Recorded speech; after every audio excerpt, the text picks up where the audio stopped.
Good evening, everybody. Welcome to Finding Speed, and welcome to a Finding Speed special, a very special event. A Mountain of Madness here from Mount Panorama, also, of course, lovingly known as a very short name of Bathurst. My name is Chaz Draycott. I'm here to broadcast and commentate this evening's proceedings, and I am really looking forward to how these drivers get on tonight. It's bound to be an exciting and very interesting night of racing. Anybody that knows Mount Panorama knows that this is not a straightforward circuit by any stretch of the imagination. Just over 6 kilometres of, I don't want to call it pure terror, but I think that's one of the best ways to describe it, really. We've got a 90-minute race at 10 past 9 UK time. We have a 20-minute qualifying session, so we'll get to know the drivers and the cars and exactly what is going on, and hopefully it'll set us up for a wonderful race. And the very first little bit of information, the nugget of information, which is for basically like a prize giving early on this evening by Russell Barnes himself at Finding Speed. Car 32 has been awarded $5 iRacing dollars for being gold and bold with his paintwork. Well, we've got this wonderful blimpy boy cam at the minute that's got this great view, although thanks to the timing tower, not quite. Shows you as they go down Skyline, and then all the way down through Forest Elbow and the Dipper as well.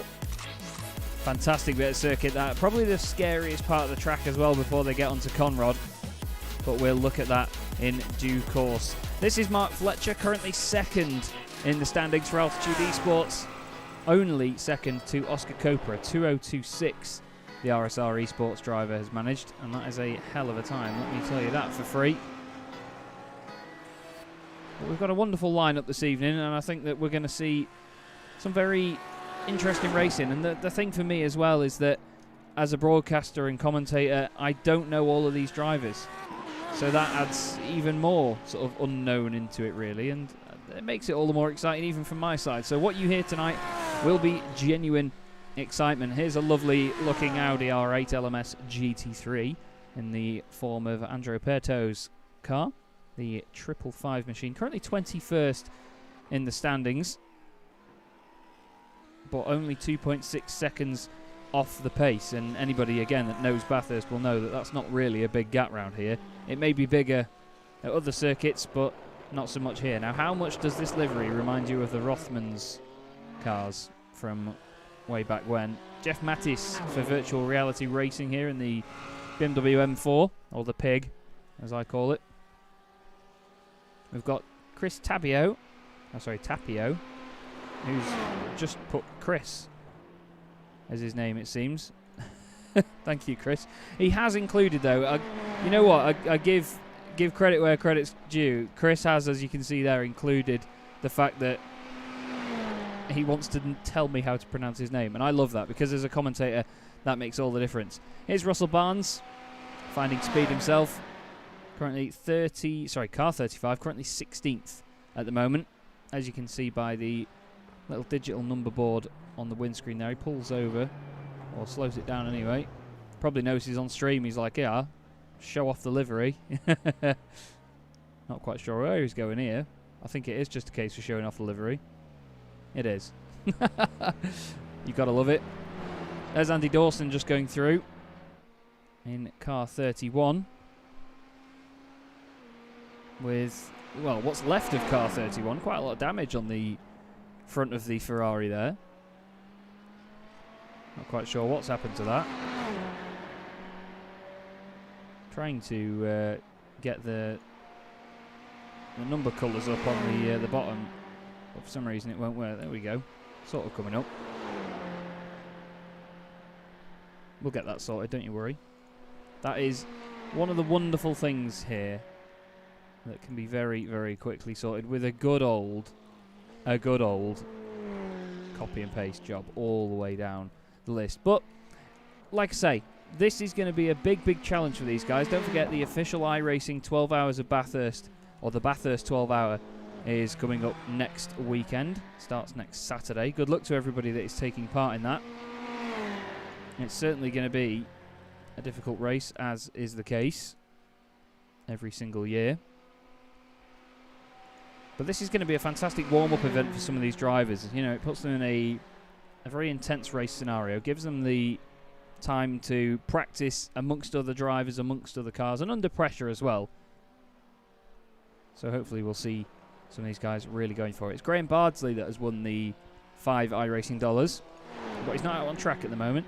Here's Jim McIntosh for RPM Racing. There's going to be plenty of RPMs going through that Ferrari this evening. I'm just trying to look for... Actually, Stijn van Nijlen is about to finish a lap, so we'll go on board with the BMW for a lap then. Down the very short straight here at Bathurst. Hard onto the brakes into Hell Corner. Now this circuit's got like a ditch either side of it. It sort of lumps over in the middle. A little bit of wheel spin on the way out of turn 1. The racing line saying the walls like my car too much. Honestly, mate, there are magnets on the walls in most places around here. As Stein has just disappeared for a moment there. Maybe a connection-based issue. Never mind. Practice is over. And it has very quickly finished, so we will just have a moment of peace, and then suddenly the cars are back out. This is Declan Eady, the glorious-looking Lamborghini Huracan GT3 Evo. Canadian is looking to impress this evening, and indeed he will do with that livery. Gorgeous-looking car. But we have 20 minutes qualifying underway now then. So everybody will be pouring out of the pit lane. Just ahead of him on track is the number 55 machine of Oscar Coper. Oscar fastest in practice then, and looking to take a win here this evening. Just ahead of him actually is the RPM Racing Ferrari of Nathan Richards. Oh, Nathan at the cutting has actually made a mistake there, so we'll go on board with Oscar. Give you a view of what this looks like over the hill. You are going to be so close to the walls here. Over the crest, you've got to be careful of the car washing away. Over to the right again. Open up the long left-hander through McPhillamy Park. Don't hit that wall on the right. Careful as the car goes over the crest here through the left that it doesn't get unsettled. Mind the curb on the right. Back over to the left again into Skyline. Hard on the brakes. Brake as straight as possible so you don't unsettle the rear again. Over to the right, chuck it in the left. You've got to turn in so early for Forest Elbow at the bottom of the hill here, and the same as the dipper there that we just went through. I usually do get the two confused, can you tell? There's sort of like a double apex on the inside of Forest Elbow as well, so you really need to have your wits about you. Don't get on the throttle too early in case you open it up too much and hit the wall on the right-hand side. And then all the way down the corner rod, listen to that 5.2 litre V10 sing.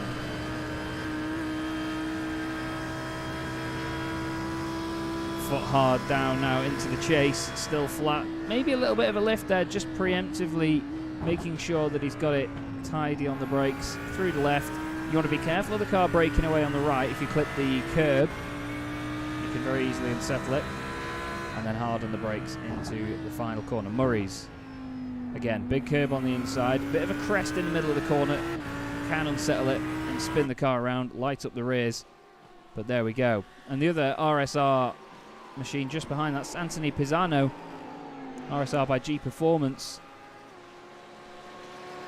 and between them is the Lamborghini there. I'm wondering whether the pesky Lambo number 24 Declan Eady is going to upset either of these guys with that. Here's Carl Cranswick, iRacing UK,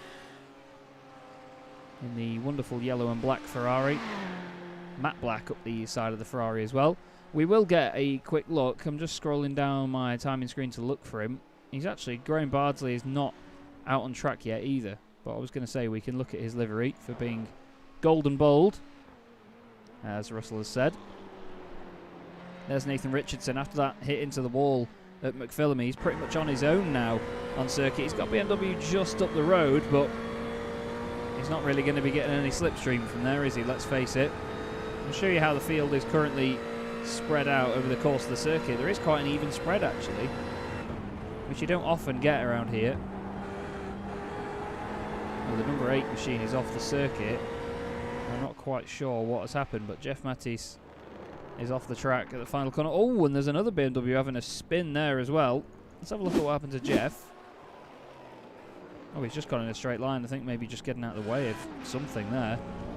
Now, who was it? We're going to do some... Aha! That was quick investigating. Michael van Dijk, privateer in what I'm going to call the Wasp BMW. Who needs to change his numbers. Just shows you. Oh, actually, no, it wasn't him. Apologies. Apologies, Michael. Well, we'll find out. We'll find out at some point. Mark Fletcher goes fastest for now in the Altitude Esports machine. Straight to the top of the times. Idar Gjervik, who I must say was very, very eager to fill in the information form for this event. He filled it in 3 times, so thank you, Idar Gjervik, you absolute hero. I commentate on this team, actually, the IGL Coatings iRacing team. I commentate on them in the Scandinavian GT Championship. The Scandinavian GT Series, I should say. And they are easily one of the best teams to see when they stand out on track with their wonderful green metallic cars. But they race the Mercedes in that, so I'm intrigued to see how the guys get on in the Audi. Speaking of Audis, Tom Dadswell has made it a 1-2 at the moment for Altitude Esports.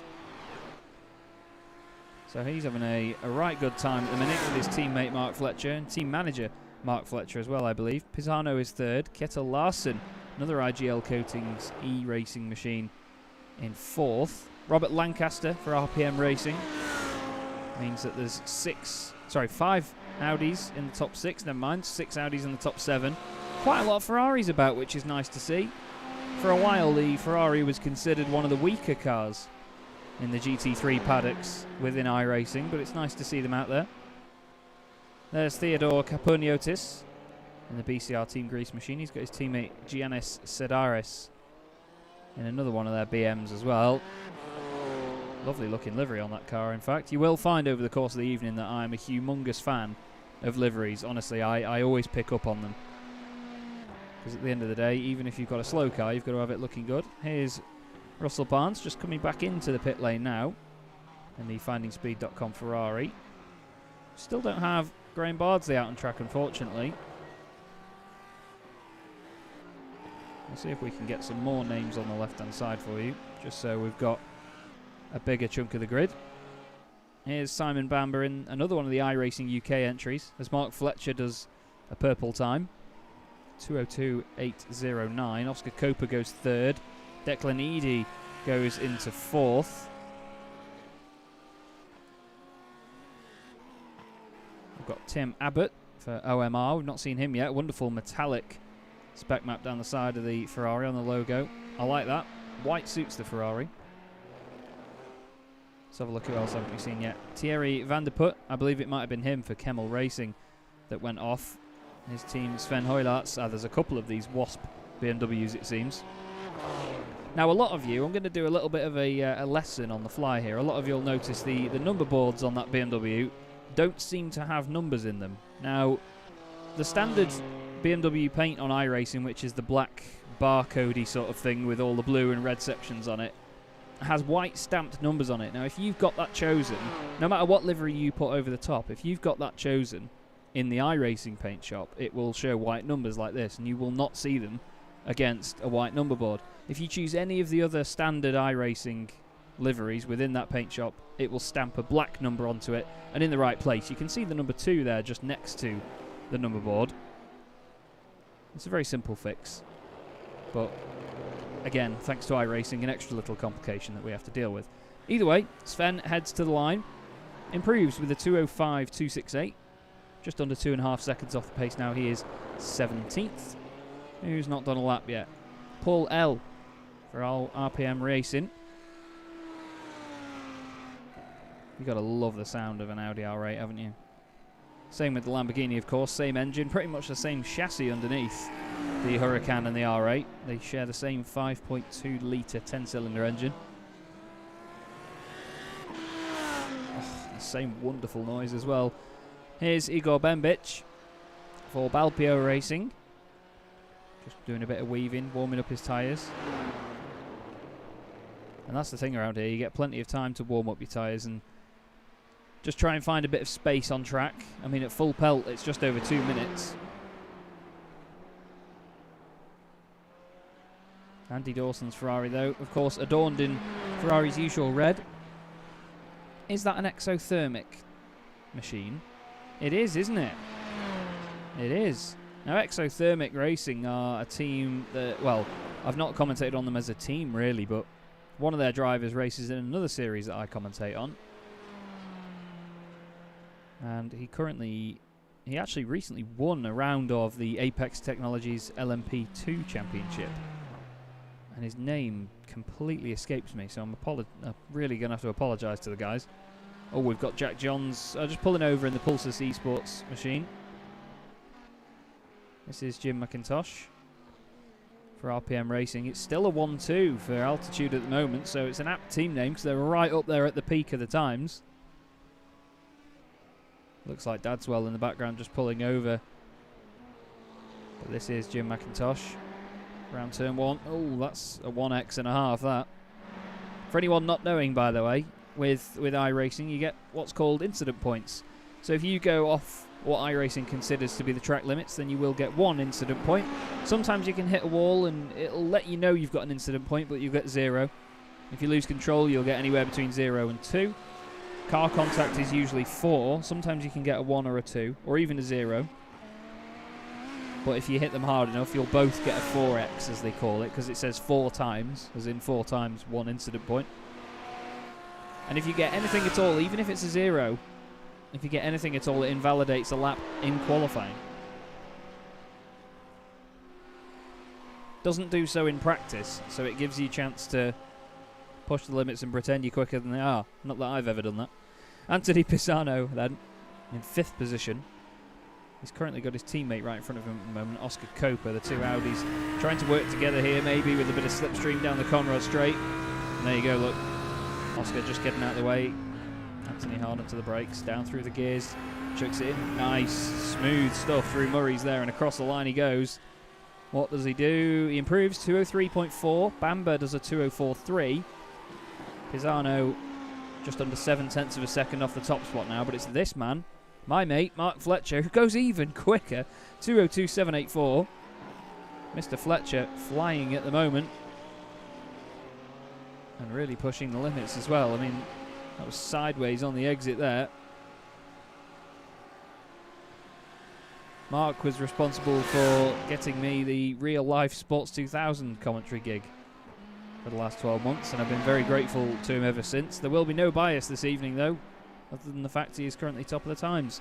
Here's Tyler Campbell, who, to be fair to him, again, another one on the entry form, or the information form I was given to get all of the info for these drivers in the overlay. I asked them to provide some info. You know, what's your iRacing name, your iRacing ID? What's your real name? So obviously Tyler, he comes up, I believe, is Tyler J. Campbell. Let me just check again. Yeah, Tyler J. Campbell on iRacing. Followed by the question, what's your real name? To which he just put Tyler. So he would have been coming up on the software as just Tyler, as we saw with Chris Tapio before. Well, unfortunately not. And yes, Finding Speed has now hit 2,000 subscribers. So this is officially, as Russell has said himself in the chat, a 2K subscriber special. Thank you very, very much, guys. Much appreciated, and hopefully this evening is a very, very fine one to have. Oh, no, no, no. Contact between the two. That was the RPM Esports Ferrari. That was Jim McIntosh. Just chucked it in. Really not sure where he thought that the Audi was going to go. This is Andrea Perto just having a moment. Jeff Mattis has also been off track recently.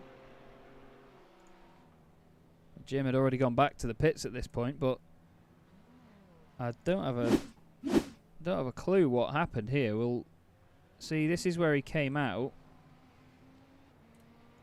Oh, actually, apologies. It's not bringing it up now. That's a shame. Although he's moved. But he's not gone too far.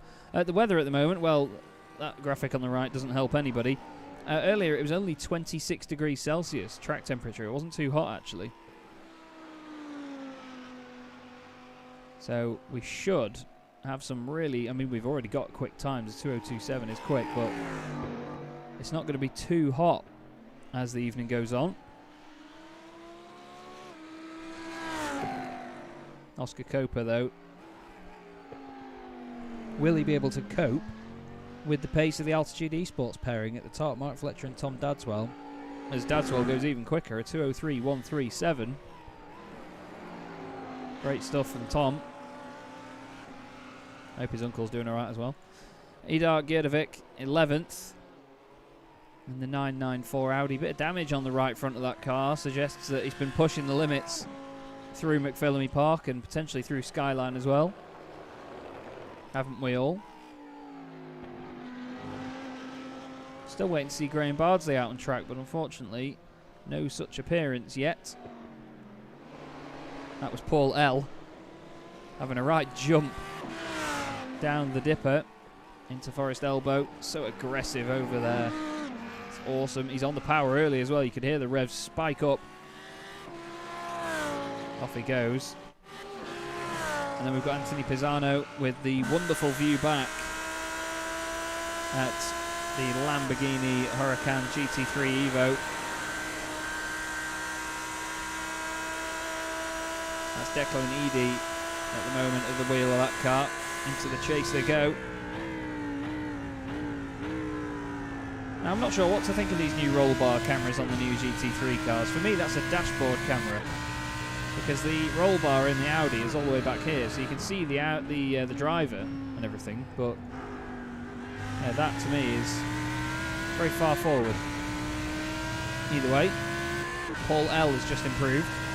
Got up to a 2:04.5. So everybody's still pushing hard. We've got just under 5 minutes to go. Look at that by Theodore Caponiotis. Great time there for the BCR Team Greece driver. 2:04.3. Just over a second and a half off the top spot. Please do remember though, guys, give the video a like as well. Show your support for Finding Speed, and of course do subscribe. If you want to know anything else about what I do, I am Chaz Draycott of chazdraycott.com. I will also be in the chat as well, giving everybody a wave.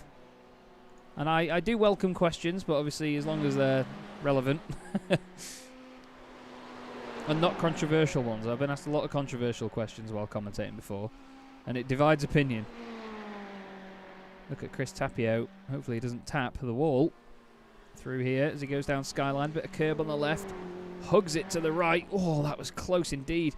You've got to be so careful as you go round that right at the bottom of Skyline before the dipper, because the wall curves round and it straightens up a little bit and then curves around again. It's almost like a double apex wall. It's the same on the inside of Forest Elbow as well.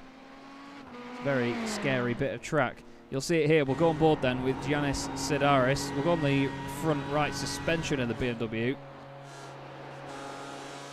And you'll see as we go over the curb there, look, you're going through the right, down into Skyline. Now watch this red wall on the right-hand side. See, it straightens up a little bit there, and it starts to stick out again. It's hard to pick up, really, from that view, but it's a very, very scary bit of road. We've got Igor Bembic off the circuit. He's had a moment at Forest Elbow. Easy to go in too hot here over the crest. Back end gets away, and that's exactly what happens here. And tiniest of kisses on the wall there for Igor. He's got the 2:07 of Giannis Sedaris just going past him now as we go down towards the chase. Now I wonder, does anybody else agree that the back of the BMW just looks like the Lexus RCF GT3 car?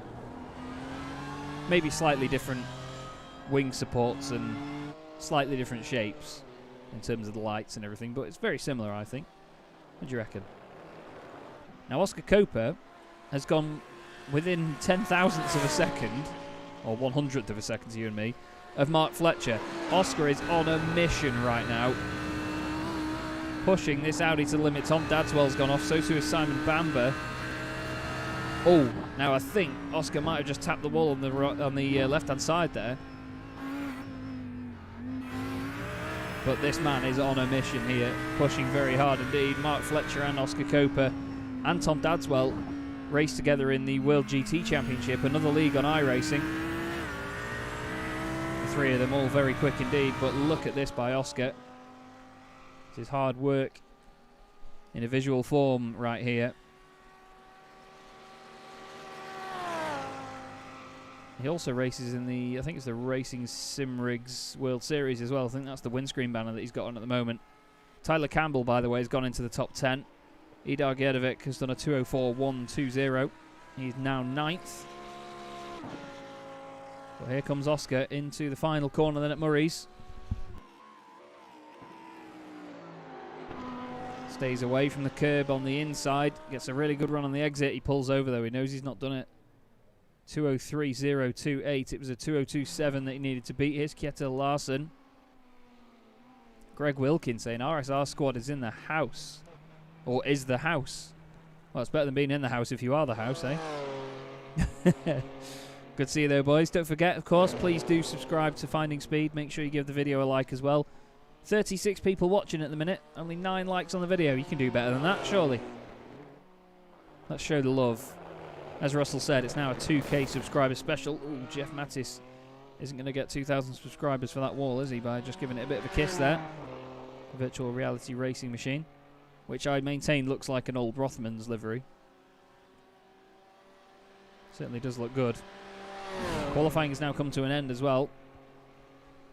So these drivers, by the look of it, are getting a chance to finish their current laps. Fletcher practicing his pit entry, because look at it. It's an absolute pig. A good mate of mine, David Baker, ended up in the tyres the other day. Sorry, David, that's a name and shame. It's easy to push it a little too hard into that. We've all done it. We've all done it. This is Nathan Richardson then, currently 15th. 1.8 seconds off with a 2:04.62. That was his last lap as well. It was his best. Let's see if he improves again. Goes for the line, keeps it nice and straight, which says to me, I'm going to go faster, but does not, unfortunately. Andrea Perto has just gone off circuit there in the chicane, and he will be the last car on track for this. And car 111, Mark Fletcher, wins $5 iRacing dollars for the fastest qualifying lap. Well done to Mark. Very, very pleased for him. The session is just ticking over now. I think it's just waiting for the fact that some of the drivers hadn't put laps in. We're yet to see Graham Bardsley, who's actually won the livery competition. Maybe he's turned up, won his $5 and just left. He's thought, oh, stuff it. We'll go, shall we? Lovely view over Mount Panorama and Bathurst here. You won't believe how long it took me to try and get the blimp camera to work like it has. I managed to fluke it though, and as it comes round McPhillamy Park and everything, it does curve around with the circuit pretty much, so there we go. But we have a 90-minute race before us here, everybody. And it's going to be a real corker, let me tell you. And also, it whets your appetite as well for the iRacing Bathurst 12 hours next weekend. 4 slots available for that. Hopefully, there will be... They've apparently done some things to fix the whole sign-up process and make life a bit easier so that they don't have server issues last time, like we had with the Daytona event.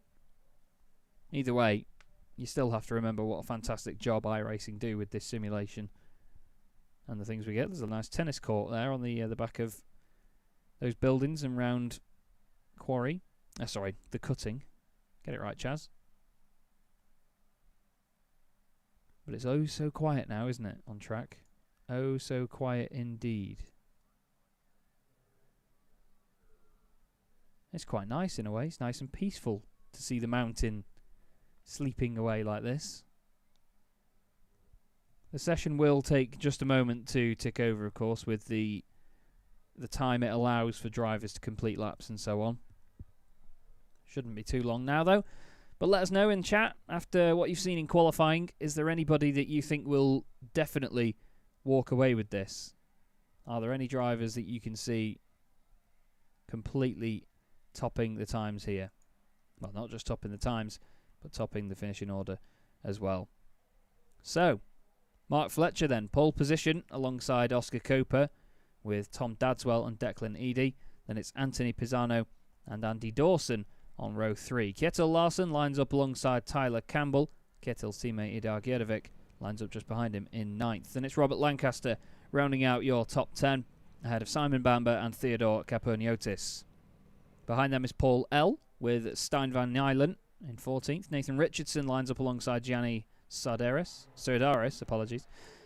Igor Bembic is alongside Michael van Dijk with Chris Tapio and Andrea Perto on row 10. Jack Johns then lines up alongside Sven Hoylerts, with Jim McIntosh and Carl Cranswick on row 12. They're followed by Thierry Vanderput, Tim Abbott for OMR, then Russell Barnes 27th, Graham Bardsley 28th, with Austin Foster, Kellen Mitchener, Jeff Mattis, and Yanni Stephen Haydens at the back of the field.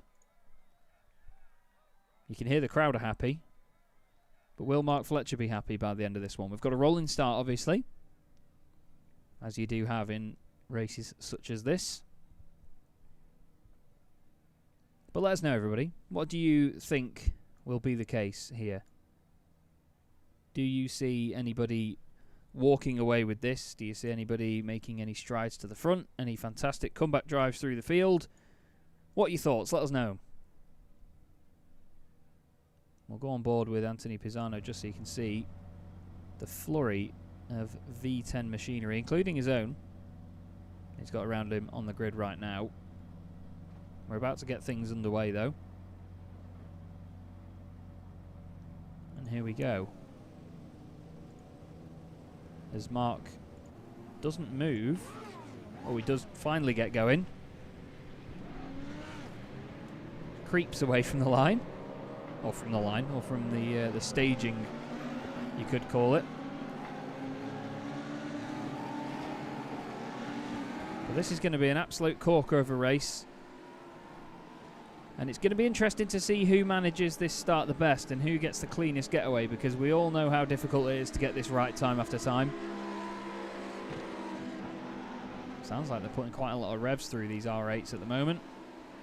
But it's 2x2 into the final corner, and Mark Fletcher will control the field. Round Murray's then, and the Finding Speed Mountain of Madness event is underway. 90 minutes of racing, green flag in the air. And down into Hell Corner for the first time. Tom Dadswell straight on the attack for Altitude Esports, side by side with Oscar Coper. Sounds like a bit of contact in the background. We've got Tyler Campbell running wide on the right-hand side there. Everybody keeping it nice and tidy, though. Russell Barnes has actually started in the pit lane and come out from there. This is still Tom Dadswell and Oscar Coper side by side, just behind. Anthony Pisano has gone up into 4th place ahead of Declan Eady. Tom Dadswell has run very wide there through Quarry up towards the cutting. Andy Dawson is stuck to the back of Declan Eady. Everybody behaving themselves up through the cutting. It's easy to get it wrong up there.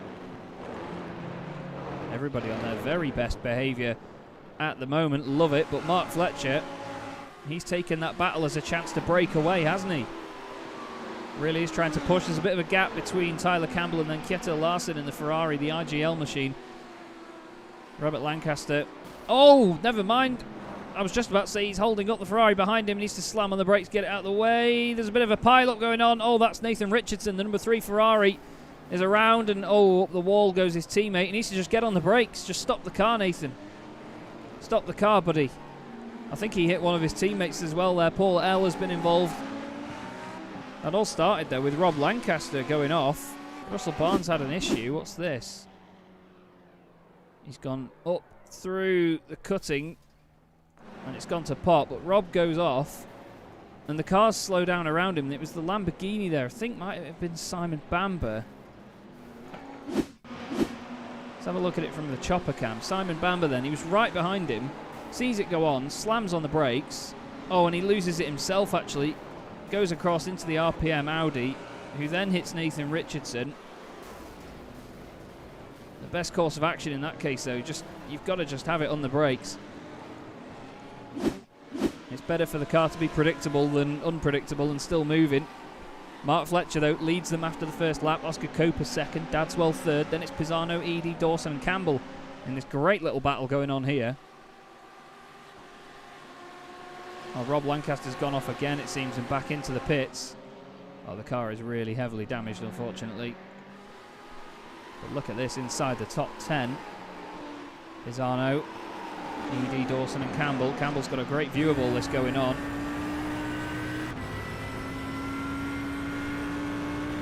Up through to the cutting again. Nice and smooth on the brakes.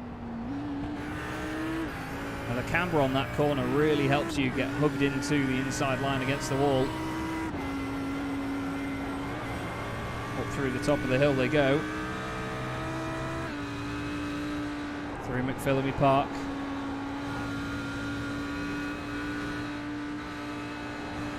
Absolutely awesome, isn't it? Down Skyline. Oh, interesting line there by Tyler Campbell. Makes a little bit of a hash of it, but he manages to get away with it on the way down. Oh, Andrea Perto has had a real moment here. He's been overtaken by every man and his dog. And gets going again. What happened here? Oh, he's had his own spin, and to be fair, even though he did hit the wall pretty hard, I'd say he got away with that, you know. Really not sure. Oh, there's a car off just behind him. Is that Nathan Richardson again? Oh, these RPM racing cars have probably put in less RPMs than everybody else so far with these incidents, unfortunately. Here's one of them, just behind Giannis Sedaris. That's Chris Tapio, and hopefully he doesn't give him a Tapio, but he drives around the outside of him. Oscar Coper doing the fastest lap of the race now. He is off in search of Mark Fletcher. That just up the road was Russell Barnes as well in the FindingSpeed.com Ferrari. A little bit of a blink in and out there by Tom Dadswell, which was quite interesting. We'll keep an eye on that as the race progresses. But we're on board now with the Ferrari of Andy Dawson.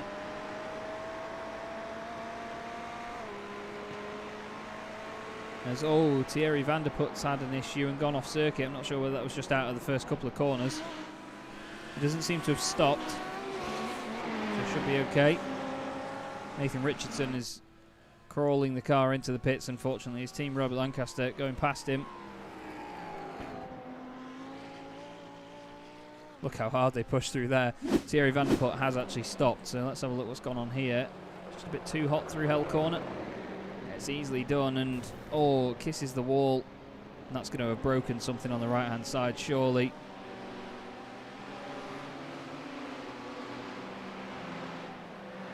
And you can see there it is crabbing, unfortunately for Thierry. That is not a car that you would like to have. Jack Werrell in the chat, good to see you, mate. And Kirsty as well, I know that's you. Good to see you. Dad as well. Good stuff, good stuff. We do have a little bit of a scrap going on in the middle of the field here. Chris Tapio is surrounded by pigs, BMWs. He's going to think he's chasing a Lexus down the Conrod. But only 6 minutes of the race gone so far, so plenty of time for things to develop and change. This is Theodore Capioniotis. Just getting past Idar Gerdovic for 9th place. Thank you very much, Braden. Glad you're enjoying the commentary, my friend. I certainly do love this stuff. Now, Chris Tapio just having a little look down the inside of Igor Bembic there. And it looks like he might have just forced him to go slightly wide. He's going to be side by side down towards Hell Corner. I just noticed the BMW doesn't have the digital display in the windscreen saying what position it's in. But look at this now. Is it a herd? Is it a flock? What would you call it? A murder of BMWs? I'm not sure. Well, I mean, we've all seen this view, haven't we? BMW right up your backside in the fast lane with a Bluetooth earpiece in. Talking to somebody about what he thinks is an important business meeting while he's doing 95. Giannis Sedaris was definitely doing a little bit too much no matter what speed it was there into Quarry, unfortunately. He's now got Michael van Dijk putting him under pressure. Easily confused, these three liveries. The Balpio Racing, BCR Team Grease Machine, and I believe Kemmel Racing livery on Michael van Dijk's car. I will update that for you, Michael.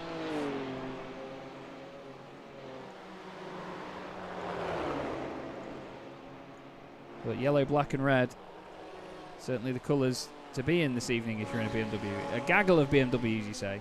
I like that. A legal team of BMWs, says Jim Hodgson. That's fantastic. My lawyer is more expensive than your lawyer group of BMWs. Either way, We've got a great battle going on at the front now. You may think, yeah, but Chaz, they're nearly a second apart, but that's the wonderful thing about battles like this. It is Oscar Coper just chipping away, taking tenths out of Mark Fletcher. Both of them recently raced a 1 hour and 45-minute endurance race here in the World GT Championship. A board of directors, says Jack Worrell. Yeah, I like that one. Oh, Declan Eady's had an issue.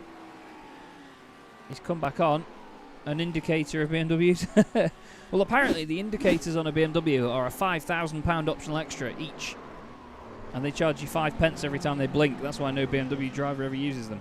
Declan Eady there just clipping the grass a tiny bit. Gets underway again in the Batmobile. Highest placed Lamborghini at the moment. To be fair, there's only 2 of them in the race. It's him and Simon Bamber in the iRacing UK machine, and that is not subtle, is it? Currently 11th, Simon. After the contact earlier, he's doing all right. This is back to the battle between Van Dijk and Sedaris. Van Dijk goes steaming past on the left-hand side, around the outside into Quarry. Does he make it stick though? We've had a couple of cars go off. Oh, we've had a real session of incidents further back, unfortunately. Sven Hoylaerts has gone off. Oh, he's clipped the grass. Oh, and he's clipped one of the Ferraris. Oh, that was the number 57 of Carl Cranswick. Not really sure if there was anything Carl could have done there. Oh, he was as far over as he could be, and that's a big old hit for the Ferrari. Thierry van der Put went off the track as well around the same time. Oh, he's really dug the front end in. He's in there somewhere. He's really dug the front end in, unfortunately. Now, this battle for the lead is getting very, very spicy now. Mark Fletcher has Oscar Coper. You can probably smell him from here. I'm not saying that Mark stinks, but the car probably smells very wonderful with high-octane racing fuel. Got a similar situation if we go on board. Well, I was going to say on board with Kjetil Larsen, but he's just been overtaken by Declan Eady already as Declan tries to come back up the order. But Oscar Coper is putting the chase on now.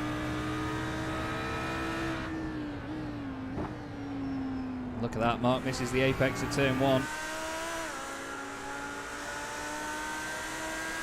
Now, Oscar is going to clearly try and use the slipstream, or is he going to be fuel saving? Is he happy to just sit? Yeah, he is. You can hear him lifting. He's happy to sit behind Mark at this point of the race and just save fuel. This is important. This could work out later for him. There has been a move for P7, which was Declan Eady and Kjetil Larsen. Declan later on the brakes puts it up the inside. Kjetil Larsen, nice respectful stuff there, gives him the room to do so. He probably thinks, yeah, I'm a fan of metallic green, can you tell? Through you go, mate. But now Mark needs to really do the work here over the top of the hill and through McPhillamy Park to try and open that gap up to Oscar Coper. He needs to make Oscar work for this. Otherwise, he's going to have it easy and just be able to save all of the fuel in the world throughout.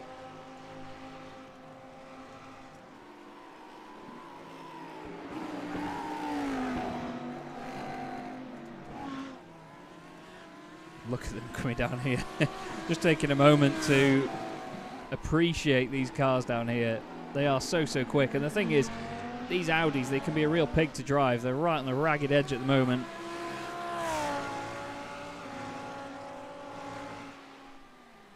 You've got to love it. These are the closest 2 cars on track at the moment.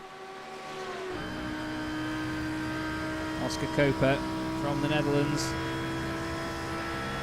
He's got to think as well about the fact that Tom Dadswell is behind him. Or as he is in terms of situ in this battle, he's Tom as well, because he's there as well. Simon Bamber has just been overtaken by Chris Tapio. On board with another screaming V10. Now just behind this you've got Igor Bembic and Michael van Dijk as well. Simon looks down the inside of Tapio. He goes down the inside on the brakes. Great commitment by Chris Tapio, though. Hangs it around the outside. What's going to happen here between Bembic and Van Dijk?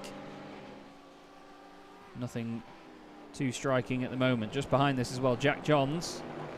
He's got Gianni Serdaris just behind him in BMW squadron.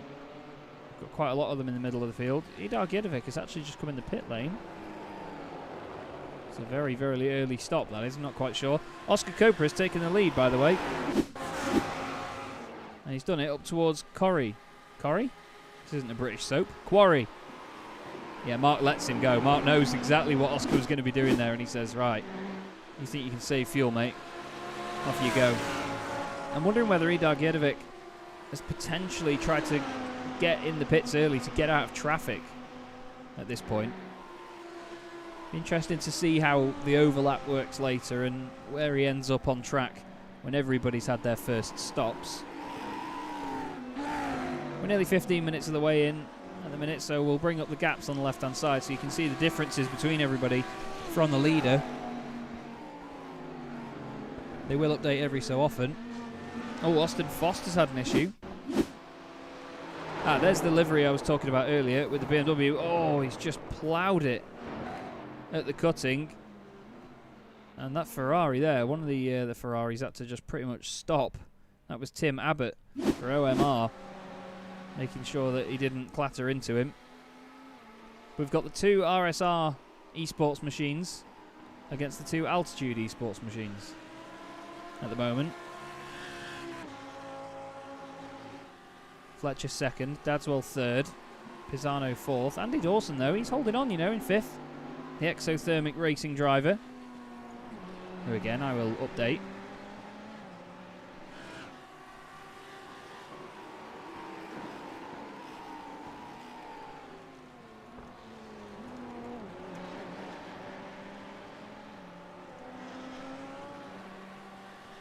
Great stuff, though, to see all the different cars battling together. It's the ongoing wonder of GT3 balance and performance. The fact that all these cars are so different. You've got the front-engined, almost coupe-like BMW M4 against the very stereotypical supercar shape, short-nose, rear-engined Lamborghini Huracan. Turbocharged cars in the form of the Ferrari 488 GT3. Naturally aspirated cars. It's all beautiful stuff, isn't it, GT3? I mean, I'm a massive sucker for huge aero as well. And there is the golden bold on Graham Bardsley's car. Another prime example of the number issue with the BMWs, but still, what a great looking car. Everybody loves the spec map, especially me. Matte black at the back. Chrome gold everywhere else by the look of it. You've got to love it.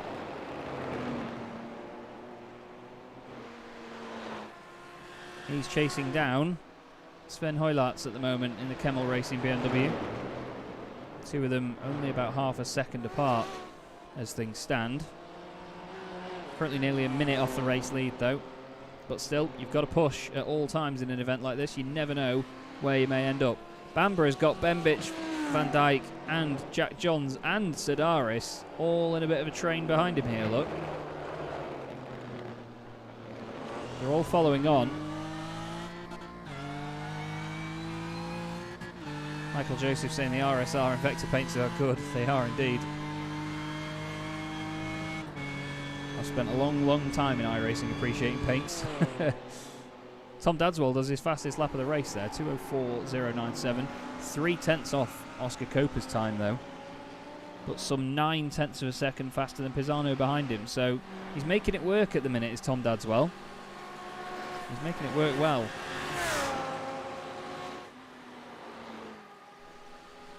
I hope you're enjoying the show so far, guys. We're up to 20 likes on the video now, 40 viewers currently, so thank you very much for your support. Please do remember to subscribe to Finding Speed as well. And if you're enjoying what I'm doing, Chaz Draycott, then you can head to chazdraycott.com or my YouTube channel. But obviously, don't do that until the end of the stream. Stick around here. This is where all the action is. And this is where a lot of the action is on track. Idar Gjedovic, don't forget he pitted earlier. He's now right behind Tim Abbott in the OMR Ferrari.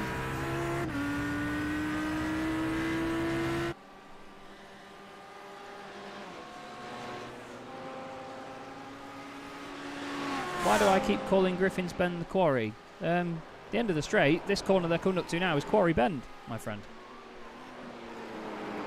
Griffin's Mount is the right-hander after the cutting, is it not? So they're coming up to the cutting now. As Heusinkveld hangs it around the outside. This is the cutting. And the next corner is, this is Griffin's Mount there.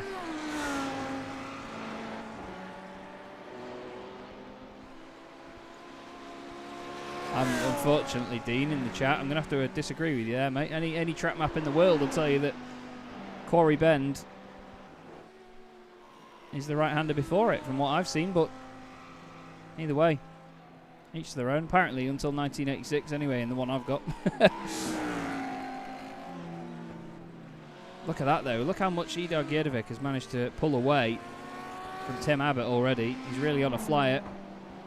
You could put that down to the fresh rubber helping him.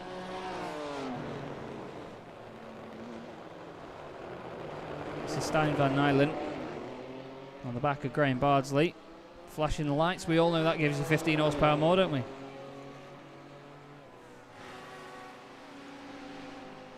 Into the slipstream, then down the Conrod. Just poking his nose out a little bit, just filling the mirrors and saying, look mate, I'm here, I'm not going anywhere. Really close together as they go through the chase. Hard onto the brakes, into the chicane.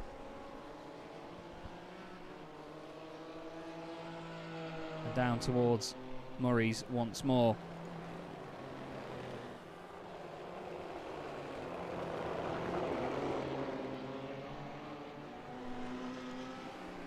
Now then, back at the front, Oscar Coper is just under half a second ahead of Mark Fletcher. And another little kiss of the wall there, I think. Definitely heard contact. Look how close they get through there, though. It's great, isn't it? Strong chase so far from Mark Fletcher, but Oscar is showing that he had some really strong pace early on. And it wasn't just down to the fact that he was in Mark's slipstream. The gap is opening and closing time after time.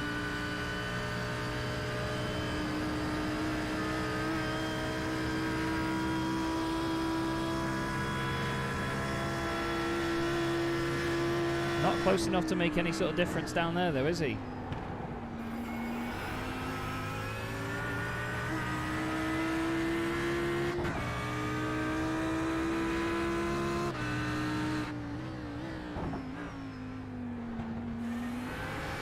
Yeah, I'm not sure really, Dean. In all fairness, mate, the 3 or 4 track maps I looked at, I've always known that as Quarry. But yeah, here's what it is. We're not here to pick that now. Mark Fletcher's actually just done the fastest lap of the race behind Oscar Coper as well. May have only been 0.2 of a second quicker, but Oscar was actually doing his best lap of the race at the time as well.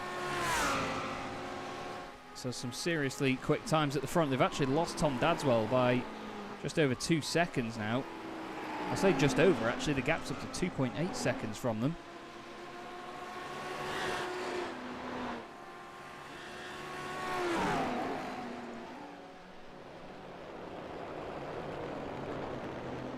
But this battle still further back. The BMW squadron, the board of directors, still goes on.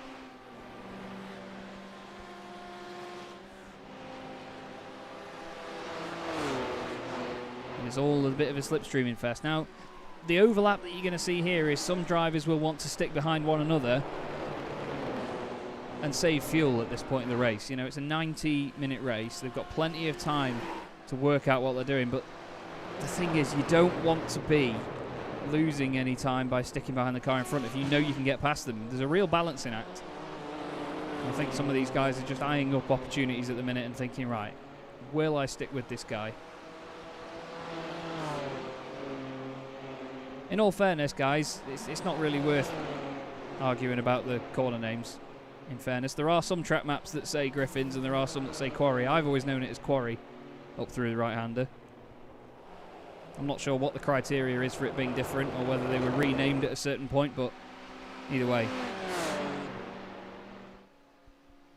it's not worth arguing about, boys. Let's focus on the racing, shall we? Jeff Mattis, down in 27th, has just been overtaken by Carl Cranswick in the iRacing UK Ferrari. After that off before, he's looking to climb back up the order and make an impression.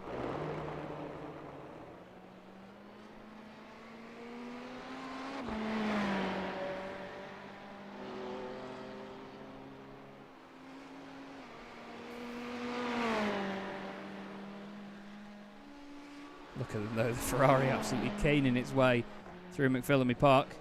Oh, there's been a change here. Igor Bembic has just gone off the circuit for a second there. Jack Johns going through and overtaking him. What's happened here? Oh, Igor's just gone in a little bit too hot there, hasn't he? He actually lost a number of positions to the other cars around him. And that's the thing. When you're in a little pack like that, that's how quickly it can change around.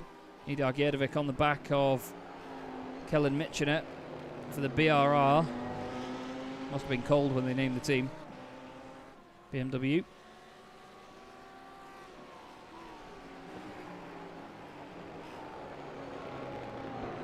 Through Hell Corner again. Idar won't be able to see past the BMW in the tiny little Audi. Oh, Graham Bardsley and Robert Lancaster have both gone off. What's happened here? Oh, there's the tiniest of touches. The cars sort of linked together. Oh, heck. That's a real off, that is. Let's have a look at what happened here. See, Graham leaves the room. Rob runs a little bit wide through the chase, but side by side, you can usually make it work through there. Oh, the two of them just gradually close up together in a really, really strange matter of effect to keep the two of them together. And it sounds like Rob Lancaster just let go of the wheel at that point and hit the wall. Car seemed to just straight line. Not sure whether something was broke in the steering from the abnormal contact.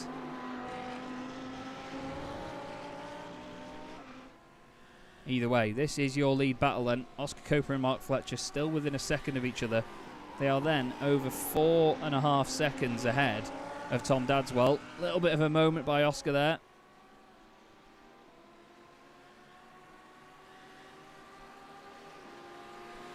Tyler Campbell is into the pits with not all of his rear wing still attached, it seems.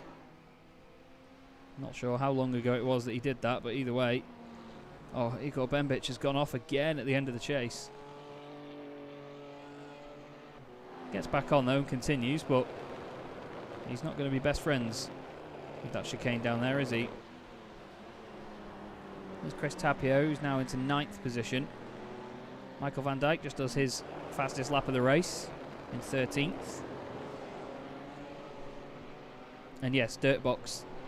Yeah, it is a very difficult corner. Both of them, you know, that entire section. To be fair, we'll go on board with Michael van Dijk as we come up there. Quarry, as I know it, has this very strange sort of bounce on the brakes as you go in, and then suddenly the car just sits. You'll see it now on the brakes, and then suddenly there, it just sits and digs in. You don't want to hit the curb on the inside too much because that hits you out wide, up to the cutting. You want to try and turn in as early as you can. Straight line the braking, come off the brakes a bit, let the momentum of the car go through, and then over the hill there, over the crest, hard on the throttle, just balancing the throttle as you go up over the hill there, through Reed Park, Sulman Park, and then McPhillamy Park. Great commitment through there as well. Being careful not to hit the wall on the inside, the curb on the outside. Into Skyline now. Wonderful bit of circuit, isn't it? Through the dipper. You really want to turn in early for the dipper. The grip just disappears. The car comes off the ground at the front. It's a scary, scary bit of track. But in the right machinery, so, so exciting.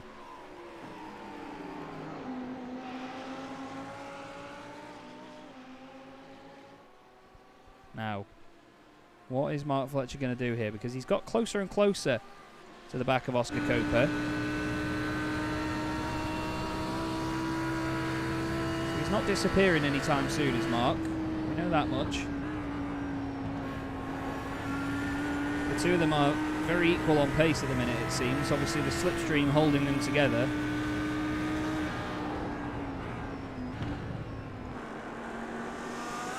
Closing up on the brakes as they go in the cutting there in the Altitude Esports Audi.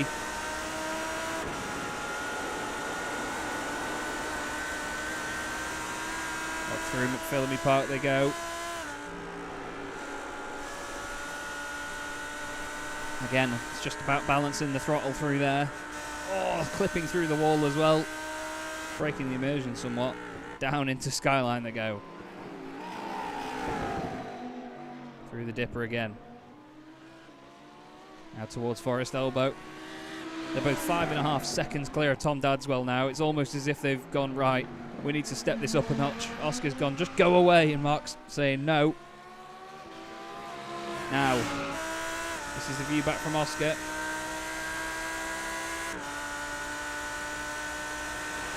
Doesn't look like Mark's going to push too hard at the minute to go past him. Maybe Mark, someone said, never mind, Mark's saving fuel. Oscar Coper dipping the clutch all the way in. Now, as I was told recently, iRacing maps your fuel consumption based off the throttle position, not the actual revs. So if either of these guys are just taking the throttle off for that amount of time, they are saving good fuel. It's interesting to know that Oscar's doing that as well.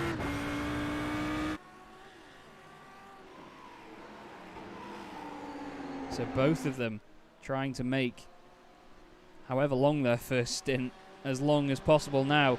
Fletcher, is he on the left? He is alongside. I think Oscar's letting him go here. Oscar's feeling the pressure a bit. Mark moving over slightly. Oscar moving over as well. They're very close together. Scary stuff. Anyone that's seen me broadcast and commentate before will know how much I hate it when drivers move over on the straights to one another. There's just no need for it. But either way, mind games are being played here, and that is what you can all tell from the body language of these two cars. It's great to watch, though. Some of the most enthralling type of racing you'll see. Oh, Thierry Vanderput's gone off. He's Vanderput it off track. Into the chicane. That's too hot, sunshine. You need ILS clearance for stuff like that. Slows it down, though, across the grass. Make sure that he isn't rejoining in a dangerous way, which is good. Paul L has gone, oh, flipping L, had a spin. Oh, and he's kissed the wall as well at Murray's. Gets it reversed, cracks on again. We won't be too pleased with that one. Not the finest moment, unfortunately, but we've all been there. You need to try and use as much of the circuit into that final corner at Murray's.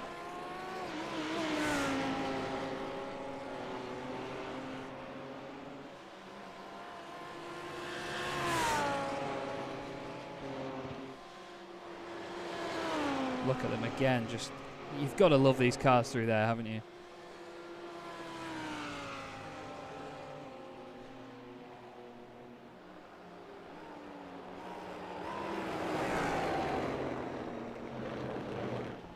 Down the hill they go. Towards Forest Elbow.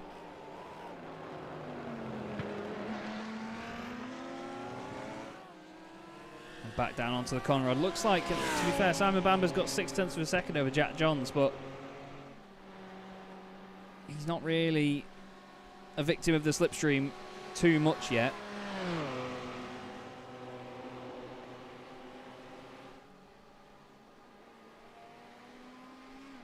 So close together though, aren't they?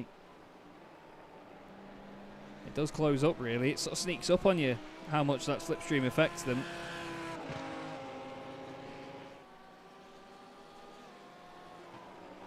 But at the moment, Jack Johns not able to do anything to get through. But at the end of the day, he's not pushing too hard.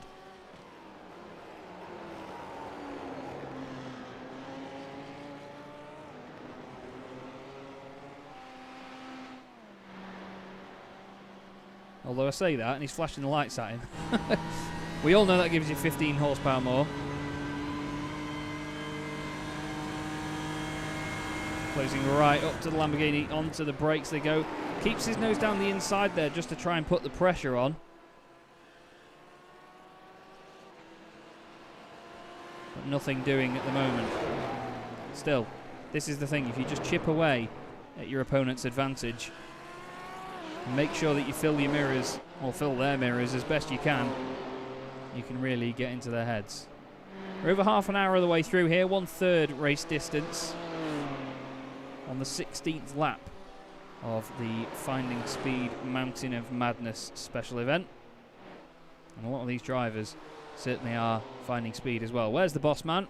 He's currently 26th at the minute, 1 lap off the lead. I'm not sure what issues he had earlier, but he did start from the pit lane. But he's managed to... He did actually start 27th, he was classified as, so he's climbed up to 26th.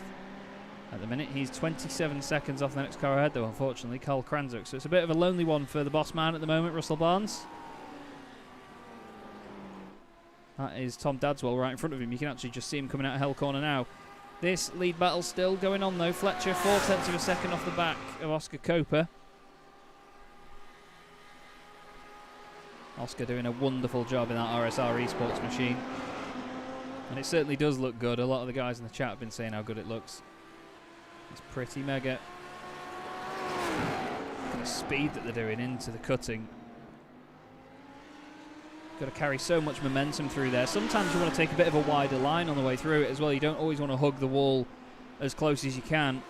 You've got to think of it NASCAR style and use the camber of the corner to your advantage and the banked amount that you've got.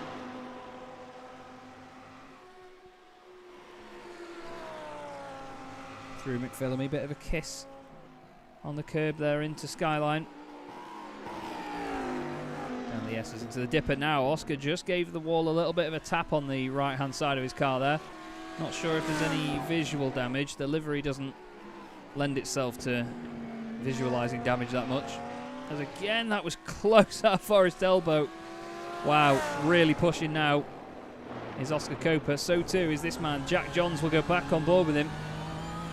Chasing down Simon Bamber in the iRacing UK Lamborghini Huracan. Up over the crest. Now into McPhillamy Park. Oh, you can hear a bit of slip on the rear in the Pulsar C Sports BMW. Short shift up there to 5th for Jack Johns. Clearly wants to keep this car nice and stable through here. He's not risking anything. Down the gears. It barely even sounds like it shifts down, does it, this BMW? Plenty of popping and crackling. Listen to it. It's like the M8 was as well. Turbocharged crackle from the BMW. Oh, Andrew Perto. Oh, he's done it again. He's clipped the grass. That's a massive hit. He's on the brakes. And wow, what great avoidance that is. Fantastic avoidance there by Idar Gerdevik. Let's go on board with him. So you can see the incident happen and he's thinking, where's the car, where's the car, where's the car? Hard on the brakes. Lovely stuff from Gerdevik there. You have to take your hat off to him. Andrew Perto has continued, but that car looks Andrew Hurto, doesn't it? It's not a happy looking Audi, that. Looks a bit grumpy. Now Jack Johns has actually got past Chris Tapio. Past Simon Bamber. His next target is Chris Tapio. This is how he did it. Down the Conrod. Nice and simple, really. Best place to do it. Doesn't really put either of them under too much strain. Gets it done in a straight line. Makes sure that he slots in before the chicane. Beautiful stuff. Now he's going to try and break away from Simon Bamber. But the thing is, you know, the famous phrase Murray Walker used to say about catching is one thing, overtaking is quite another. Getting away once you've overtaken is also a very different kettle of fish as well, in my mind. He's trying to open up that gap and ensure that the car behind can't stick with you. Although, speaking of the car behind sticking with you, Sven Hoylaerts is on the back of Tim Abbott at the moment.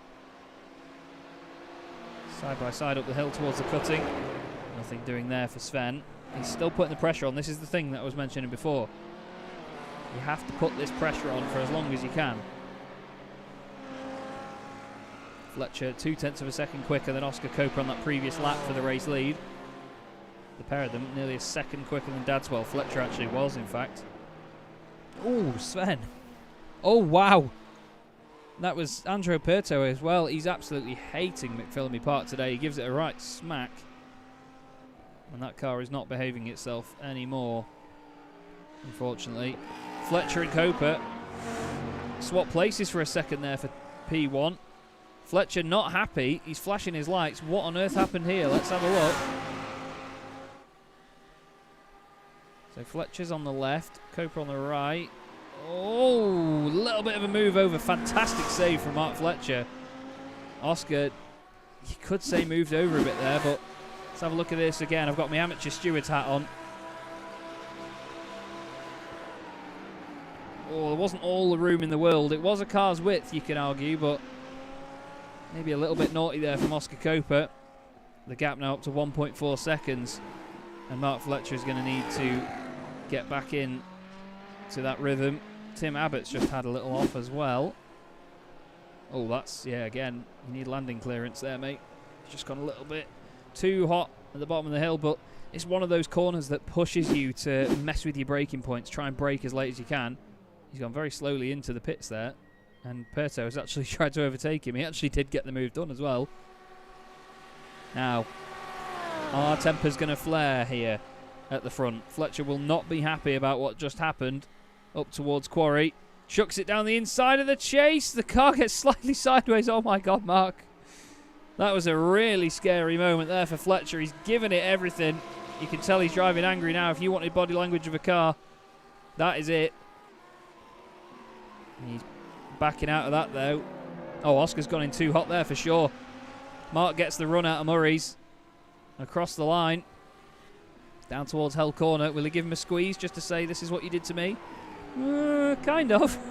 Just opens up the corner as much as he can, and back into the race lead goes Mark Fletcher. But we're going to have fireworks here. I'm telling you, that's not going to be the end of it. Oscar Coper will be thinking, right, I'm not having that. That was a very scary moment though, through the chase, wasn't it? Goodness me. Let's have a look again. Mark gets two wheels on the grass. The car bounces around. It's sideways as he gets near him. He even goes on the grass on the right again as well. Good Lord. That was a scary one, wasn't it? I want to have a look from this view of Oscar Coper now. Mark's going to go out of view, but ready? Whoa!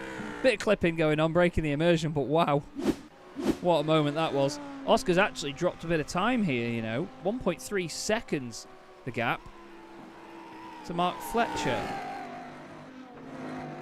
Has Oscar had a moment over the top of the hill? The car looks damaged on the front left more than it did before, so I think, yeah, I think Oscar's had an issue there. Maybe a small incident of sorts. Bamber has managed to stay with Jack Johns here, just on the outer reaches of the top 10. We've had a couple of pit stops as well. Show you on the left-hand side how many stops we've had from some of these drivers. Tyler Campbell is currently the highest placed driver that's pitted. He sits in 15th place. Idar Gjerdevic. Stein van Nylen joins him as well.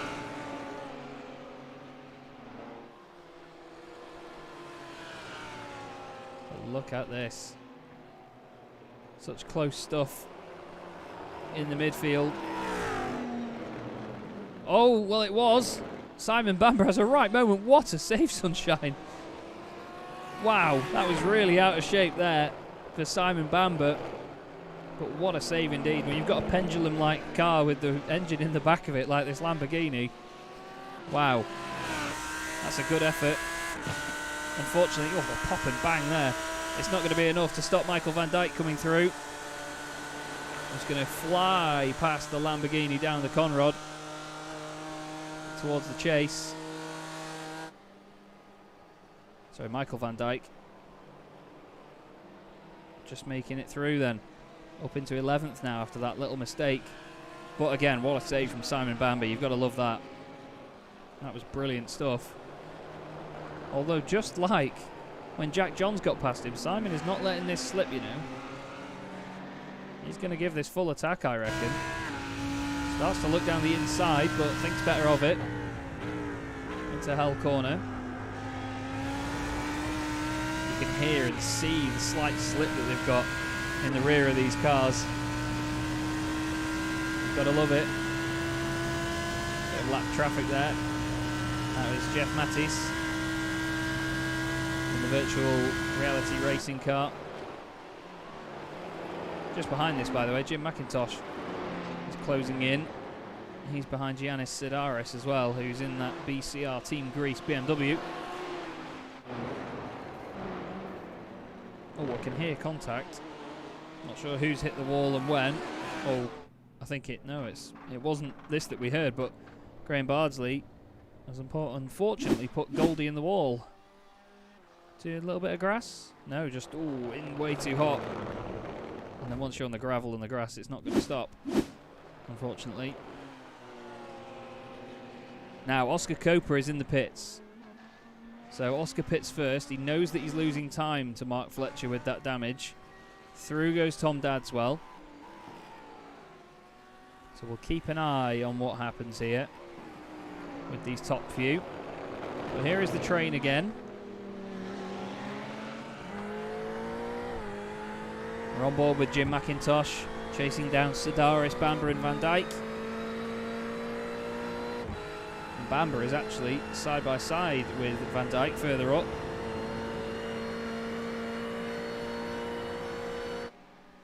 Although, it looks like Bamber might have backed out of it. Oh, Paul L has had an issue. What has happened to Paul L? Well, it looked like the car was a little bit out of shape through there. Front end damage on that machine. Oh, he's hit the curb. Oh, that's going to be a big one. That's a really big one. Gets it stopped and gets off the circuit, which is fair enough, but I think that might be the end of Paul L's race. We're about to hit the halfway mark, though, everybody. Bit of a forewarning. I'm slightly underprepared for this, and I haven't got a drink with me, and it's a very, very warm room when you've got 2 PCs and 6 monitors and a light and a radiator and all the other stuff. So, just as the first round pit stops are complete, I will just quickly nip off for a drink very quick. I promise you 2 minutes at the max. And then I'll be back with you. But like I say, that's not happening yet, so we can see these battles through until the first round of pit stops. And I believe we will only get 1 set of stops as well, which will be intriguing. Whether any drivers are forced to do any more, it's all going to be about fuel calculation at the end of the race. Giannis Sedaris, though, stuck in the middle with you at the minute. There's no clowns and jokers around, but he's got Simon Bamber and James McIntosh, if that means anything to him. The RPM Racing Ferrari behind the BCR Team Grace BMW, the iRacing UK Lamborghini. Mark Fletcher and Tom Dadswell are in the pits. And so too is Anthony Pisano. I've not seen much of Anthony in the unlucky 13 since the opening laps. Same as Andy Dawson. You know, they've all been doing a great job of it at the minute, but just not been setting the timing screens alight at the moment. Just going about their race as they can at the very best of their ability, and that's all you need to do in these sorts of races. So, where is, I hear you say, Oscar Coper? I'll show you this on here, which should hopefully work.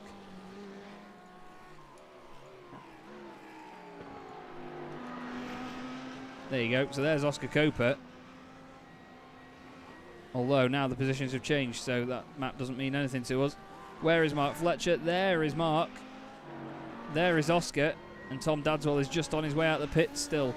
I think maybe hitting the wall as well there. Tom Dadswell. Pisano making his way out as well. It's a very difficult pit exit to get right, actually.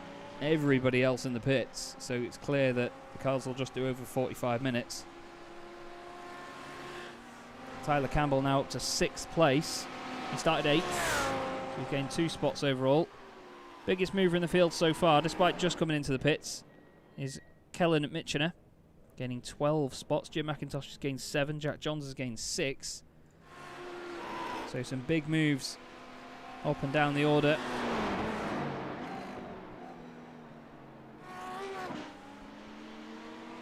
And then we've got Tyler Campbell now on the back of Andy Dawson, who's just come out of the pits.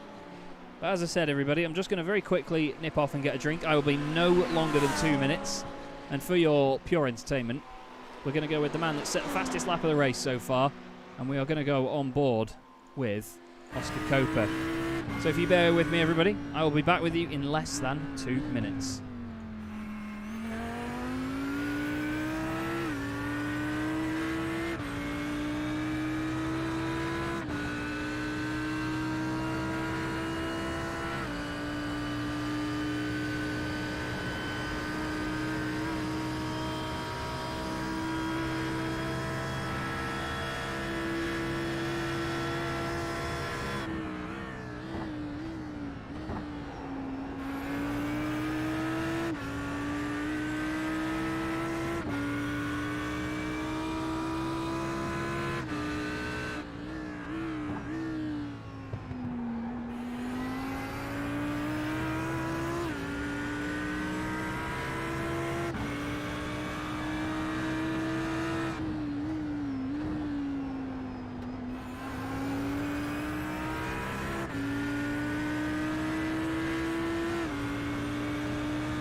into the second half of the Finding Speed special event here at Bathurst, a mountain of madness.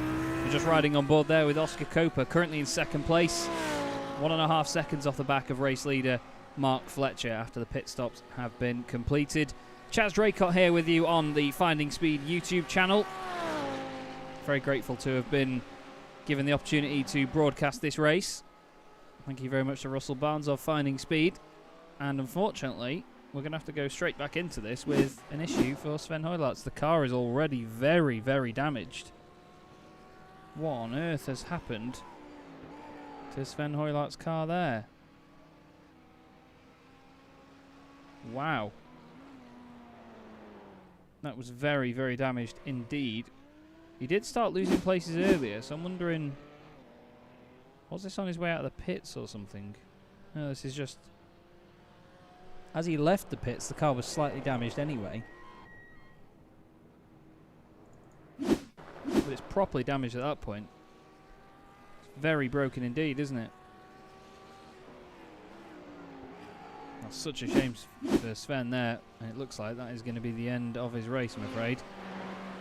Now then, here's Pisano in 4th place at the moment. We've got 2 Altitude Esports cars and 2 RSR Esports by G Performance machines in the top 4. FTR Esports being represented by Tyler Campbell, who has passed Andy Dawson in the exothermic racing Ferrari. Here he is doing that through the chase. Oh, that was close. A little bit later on the brakes. Great commitment, though, by Tyler Campbell. That was a really, really gutsy move. Manages to get it settled and get away on the exit. Did Andy try and come back at him, though? He flashed the lights, which we all know we love to do. And that was that by the look of it. And now Campbell pushing hard. I was talking to Tyler in Discord just yesterday, and he has one of the noisiest sim racing rigs I've ever heard. He did call it the budget rig, and it is great, to be fair. Oh, look how close they get to the wall through there. This is Idar Gjerdevic, the 994 Norwegian driver, pushing his Ferrari to the limit. The IGL Coatings e-racing machine. Where's the boss? 4 places gained at the moment. Russell Barnes, he's 23rd. Not too far up the road. Graham Bardsley has got Giannis Sedaris right behind him. Very close indeed as they go onto the brakes. Giannis looking for any way through that he can find.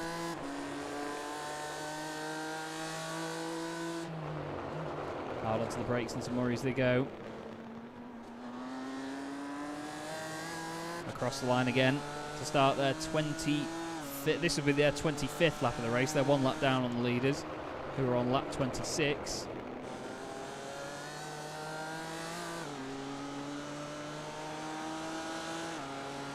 Now up the hill they go towards Quarry.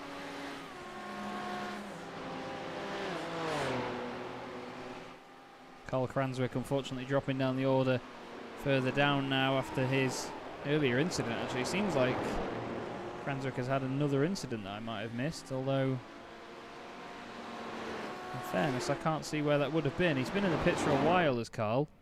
Car doesn't look damaged or anything, so I'm not quite sure what's caused that. Simon Bamber is back out there after his pit stop with a very clean and brand new looking Lamborghini Huracan GT3 Evo. Same with Andrea Perto. Bit of damage on the back end with the wing, but still, the car was in much worse shape earlier, wasn't it? Oh, actually, he's only just done this as well, by the look of it. Carl Cranswick has also just done this. So something in the live timing has updated, and it seems that Carl's car has been fixed, but that was a massive, massive hit for Carl. Jumps over the curb, clips the grass. Great avoidance by the BMW behind him as well. Andrea Perto always gotten a little bit hot at the cutting, and he's going to back it into the wall, is he? Oh, yes. Oh, maybe it's when he actually reverses it again. Is he going to... I think that's what might have done it. Does he reverse it again? Yeah, there you go. That's what did it. But, oh, Sven Heularts has gone off again. At Quarry, through the right. Car gets unsettled on the brakes, goes around. Manages to keep it out of the wall, though. At the same time, Kellen Mitchener had just had an issue. Can't find Kellen to save my life there on the timing. We'll have another look at this. Oh, just at the end of the chase. A little bit too hot into the chicane. Keeps it nice and safe. Across the grass and through you go. Now Graham Bardsley has got Russell Barnes and Giannis Sidaris right behind again. Russell trying to make another place. He's gained 5 now. This would be his 6th. Graham Bardsley's gained 7 spots so far, but that very soon may become just 6. If he carries on this way. Through Quarry, through the right. Up towards the cutting. Now Graham hugging the inside. He's actually compromising his own line there. Russell's just following as best he can, even down to first gear there through the cutting. Just to help with the engine braking and help the rotation of the Ferrari.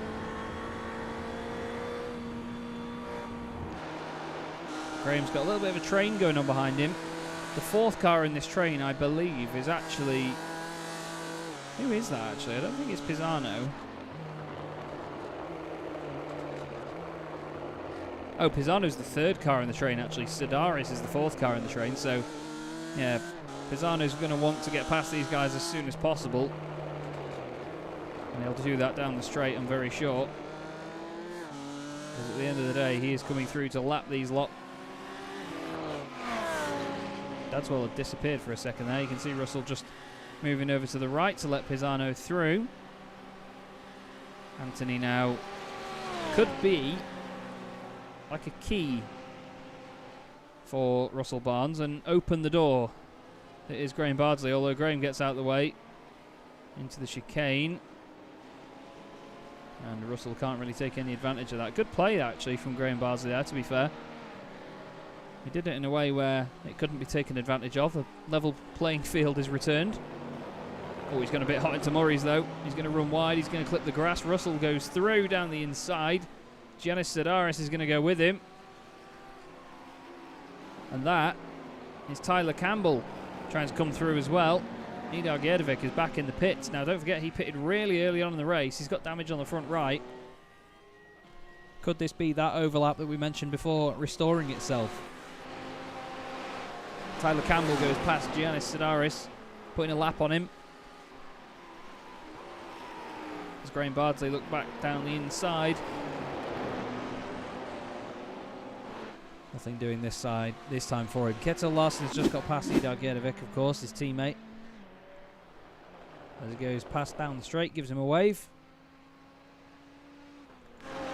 Now the lead battle is back to within a second between Mark Fletcher and Oscar Coper. In terms of pit stop times, Mark's pit stop was actually 1.4 seconds slower than Oscar's. Oscar with a 30.4 second pit stop. Michael van Dijk 30.6, 29.58 for Kjetil Larsen. And a minute-long pit stop for Theodore Kaponiotis. So I'm wondering whether Theodore took tyres in his stop. Either way, Fletcher and Coper, with just over half an hour of this race left to go, potentially going to start fighting it out again. I'm wondering whether we are going to get a second stop here. I'm quite confident we won't. But it'll be intriguing all the same.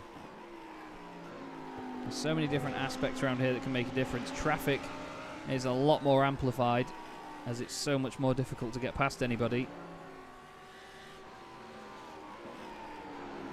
We'll have to see what Oscar Coper can do, shall we?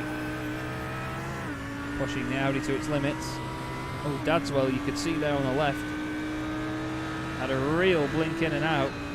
So much so that his actual gap back to the leaders has disappeared for a minute.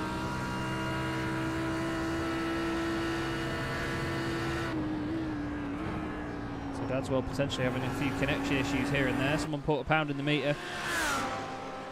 There you go, look, you can see the timing on the left when you go on Dadswell. It's actually disappeared. He's 4.5 seconds ahead of Pisano, who's still 4th. Tyler Campbell's only 2 seconds back, you know. Good stuff from Tyler Campbell, started 8th. Oh no. Oh no, Perto. Is that another issue? Oh, that's Tom Dadswell. Wow. Let's have a look what's happened to Perto. Up into the cutting. Oh, back end gets away. Now watch this from Tom Dadswell's point of view. There go the two leaders going through. Dadswell's just going through quarry. Up to the cutting. Maybe a yellow flag waving, thinking what's going on here. Perto looks like he's going over to the right. Oh, to be fair, it was good judgment by Dadswell, but a bit of a slide on the exit. We've had a big moment, actually. Andrea Perto involved in something else. He's off the track. Andy Dawson has had a big off. So this is Andrew. Oh, Dawson. Wow, that was a massive hit. Oh, no! Dawson's been smacked there. Who was that going through? I believe it was Graham Bardsley. Oh, that's horrible for Andy Dawson. Let's see how it looked from his point of view. I think he might have just made an adjustment to avoid Perto. He sees him there. Oh, it looks like he's coming back on. Oh, it's just as he lifts off. The car completely loses it, and then, ready? Bang! Bardsley completely unsighted. Let's see what happens here. So he's behind one of the virtual reality racing BMs. Goes down the inside of him.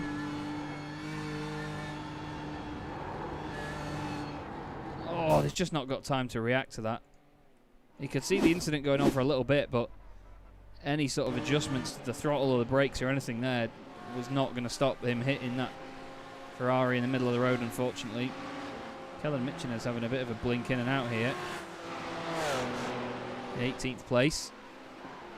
But Giannis Sidaris right behind for position now. Giannis has actually lost 3 places from where he started, and that blinking is not going to help him when it comes to overtaking the car in front.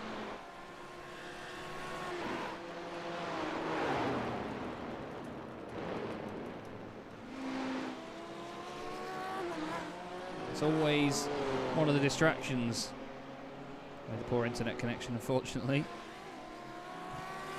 Back to your leader. Mark Fletcher still leading the way. Car 111, P1. Oscar Coper. There's no real sort of tie-in that you can do with 55 in second place, unfortunately, Oscar, but still, these two have been glued together throughout this race. It's been great to watch. We're over an hour of the way through now, so 2/3 race distance, lap 30. We should get about 45 laps out of this, maybe 46. Actually, no, I'd say probably 44, you know. That's going to be my guess. Depends on how long is left of the race when they cross the line. These are the 2 closest cars on track, though. Giannis Sidaris on the back of Kellen Mitchell.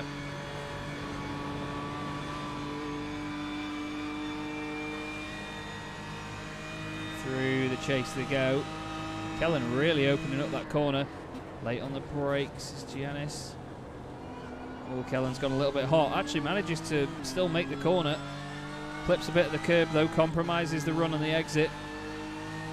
What is Giannis going to be able to do here? A little bit later on the brakes is Kellen. Quite even at the minute as they go through there. Go on to the gearbox cam of Kellen Mitchell, just looking back then. Out of hell corner. Onto the throttle. Up the mountain straight.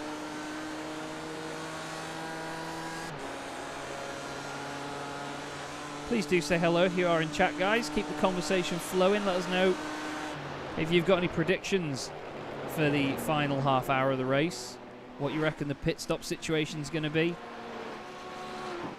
What do you think the drivers will be struggling with most as the race gets to the end? And don't give us the easy answer and say tyres. Declan Eady, by the way, started 4th on the grid. Dropped to 6th over the course of the race, but still, it's been a good drive considering how much has been going on around him. And he's in a bit of no man's land at the moment. 13 seconds ahead, 7.7 seconds back to Kjetil Larsen. And then Chris Tapio, the 2 Norwegians, both in the Ferraris. The gap is getting smaller at the front, you know. Mark Fletcher now only half a second ahead of Oscar Coper. It got very dicey earlier with their battle. I'm wondering what we're going to see in the next couple of laps from these two.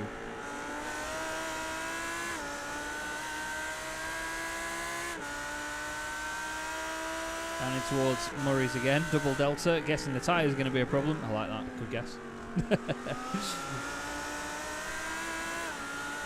Out of Murray's there to go then.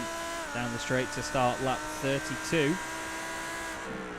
An hour and 5 minutes into the race. Looks to me now like Oscar is pushing, but we will see whether he manages to save fuel or whether he just gets the move done and goes through. Now, will there be another $5 for sticking the jump after the race, says Tom Carroll? I like the sound of that. I like the sound of that a lot. Andy Dawson and Tim Abbott, by the way, side by side into the hell corner. Andy Dawson moved over a little bit, you could argue there, but nothing too untoward. Kellen Mitchener, who we were just looking at, has suffered from the Chaz curse, unfortunately. Now, most commentators' curses are where you say someone's doing well and then they go off. Mine is where we watch a battle for a bit, and then as soon as we look away, it goes to pot. Kellen Mitchener has gone off, and Andrea Perto has had another issue in his Audi. Oh, loops it at Forest Elbow. I think he jumps to the pits from there, and I would not be surprised if that was the last we saw of Andrea Perto in this race. It's been a very frustrating evening for him. This is Carl Cranswick. Oh, he did that exact incident before. That is deja vu for Carl Cranswick, I'm afraid. And now the two of them sit in the pits. Very disgruntled, I can imagine. Now, back with Audi Squadron. Oh, flipping heck. Oscar Coper definitely doesn't want the full retail value when he trades it in. Smacks it into the wall on Forest Elbow. That was a real whack, that was. £3,000 an hour labour, me and my friend Peter Mackay will both tell you. Mark Fletcher now closing up to the back of Simon Bamber in the iRacing UK Lamborghini, a lap down, of course. Now, what's Simon going to do here?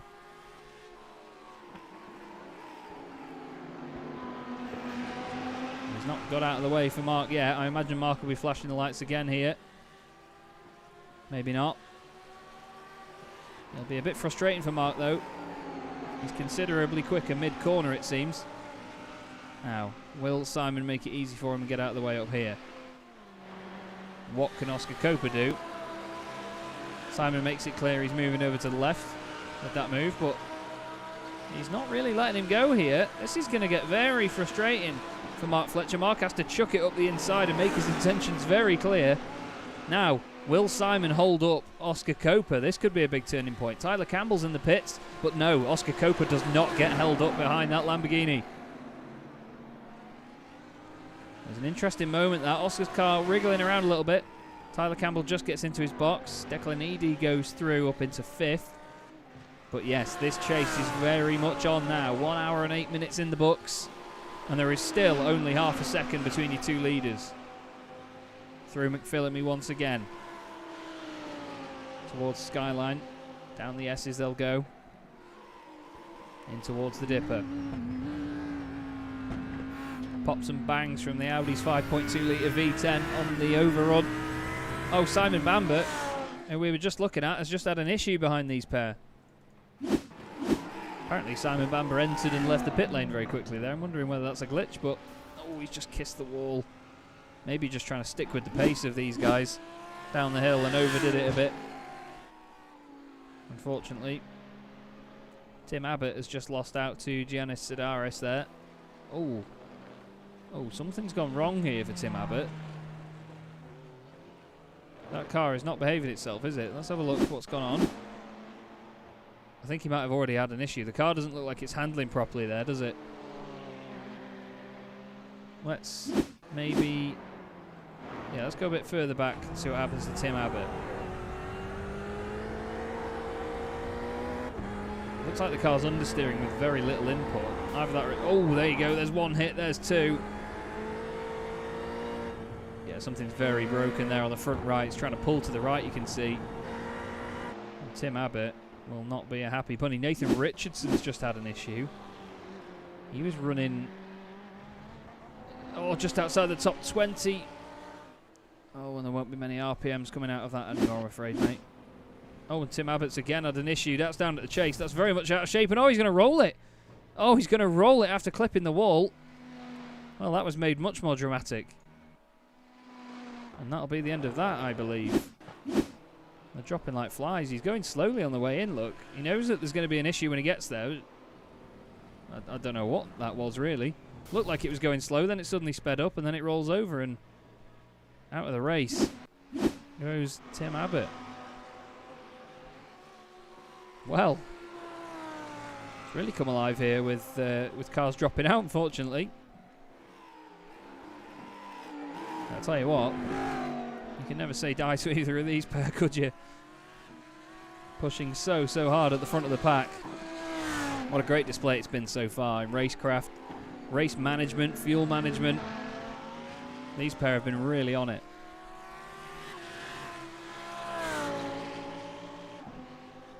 Now, it's hard to know at this point. Is Oscar just about staying in the slipstream and saving fuel? Or would you say that's not close enough? It's 0.7 of a second between the pair. So he very well could get away with this. I don't think he's in a position to save fuel. I think he's trying to push to get up to the back of Mark Fletcher, but that damage will not be helping him at this stage. The gap looks even bigger from here. I can tell you, it's not even a second. So Mark is very much under pressure, even at this distance.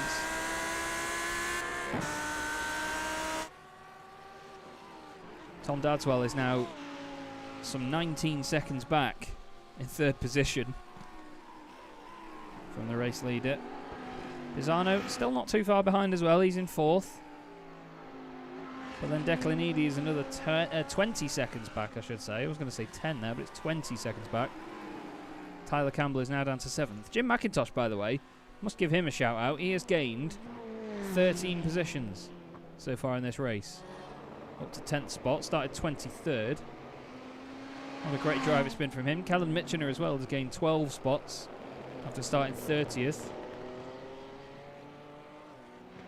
Chris Tapio has actually gained 11 to be up to 8th place as well. So RPM having a really good run for some of their drivers. Nearly an hour and a quarter of the way through. It's spread out a little bit in terms of positions. We'll show you on the track map on the right hand side. There aren't too many battles going on at the moment. You can see there, that's based on their car position. The closest two on track are the leaders. They're the only cars on track that are less than a second apart at the minute. And that's the number 1 in the bottom left corner of the track map there. That is Mr. Fletcher here.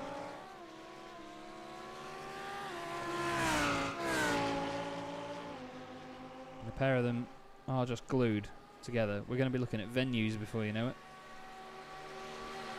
Down the Conrod again then for the 35th time of asking. Just over 15 minutes of the race left. Now I don't see any of them saving fuel at this point, so I'm thinking that the cars are good to go to the end. But this is iRacing, you never know. We never know, do we? At all. Nobody knows. Other than the drivers, I suppose, but it's kind of good that we can't communicate with them midway through. Copa 0.2 of a second quicker on that lap than Mark Fletcher. So he is taking chunks out, but not massive ones. The top 3 are how they started the race. Anthony Pisano started 5th, he's up to 4th. Declan Eady was the driver that started 4th, he's now down to 5th. That is the only switch around in the top 5 at the moment. If you want to see the split of how each car is doing, you can see the highest placed BMW is actually this man, Michael van Dijk. P9, and he has gained 9 spots to be there as well, so started 18th. Good drive from him so far. There you go, you can see the positions gained, and now also their gap from your race leader, which is clearly intended to be a lot smaller than what it is. Either way, some brilliant drives through the field. Like I said, Mitchener and McIntosh. Awesome stuff from both of them so far. as Michael van Dijk comes into the final corner to finish his 35th lap of the race. And start lap 36 around Mount Panorama.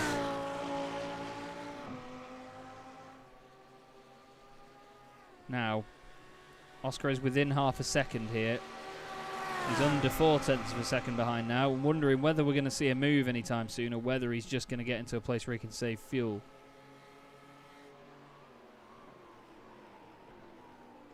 It's a very intriguing time of the race, this.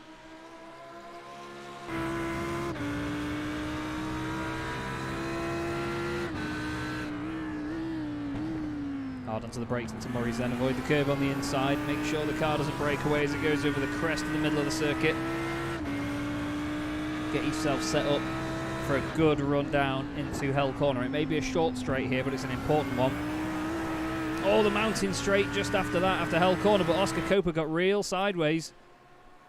Lost a bit of momentum.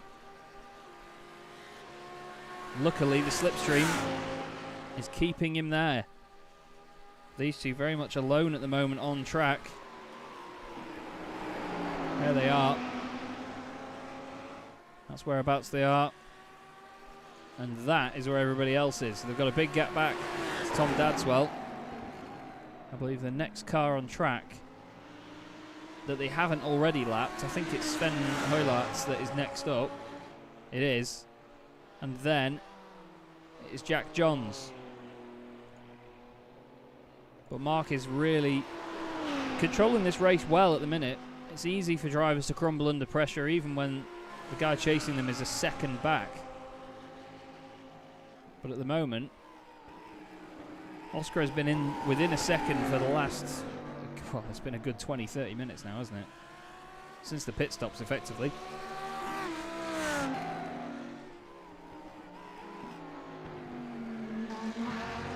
Through Forest Elbow again. Close to the wall on the exit. Onto the nose of Oscar's car we go. Now the gap is considerably smaller than it was last time. It's less than 0.2 of a second now. Mark staying in front. Oscar not going for a move this time. So close to the back of him though.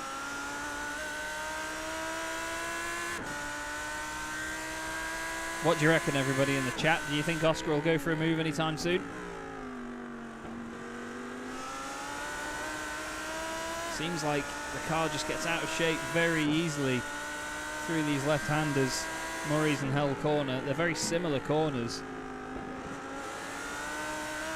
90-degree lefts with a bit of camber in the middle of the road. It's like a hump. And you will see down here that drivers do not sit directly in the middle of the road, because there is that slight raise in the middle. Coper certainly coped with the pressure earlier. Mark just felt the need to push through and crack on with it.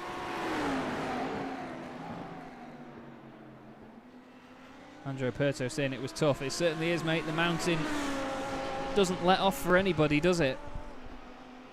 Really isn't easy at all. Through McPhillamy again. Look at the commitment through there from these guys. Oh, Sven Heularts has had another issue. Oh, wow. Just at where we were as well. I can't see any further than that back, unfortunately, but he's put it in the wall and it's broken the right. He decides to flash the lights for good measure. But that's not going to help you out there, I'm afraid, mate. That is a real shame, that.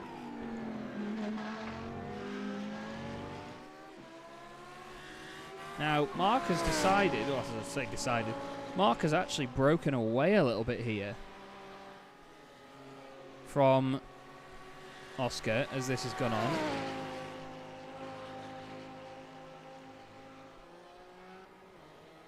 I'm wondering whether that is anything to do with Oscar having a moment over the top of the mountain.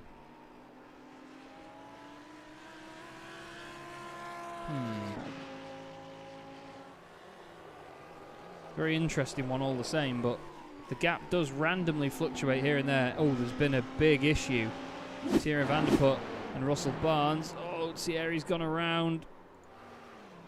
Oh, and he's on the inside. Oh, and Russell didn't see him. And has just gone ploughing into him.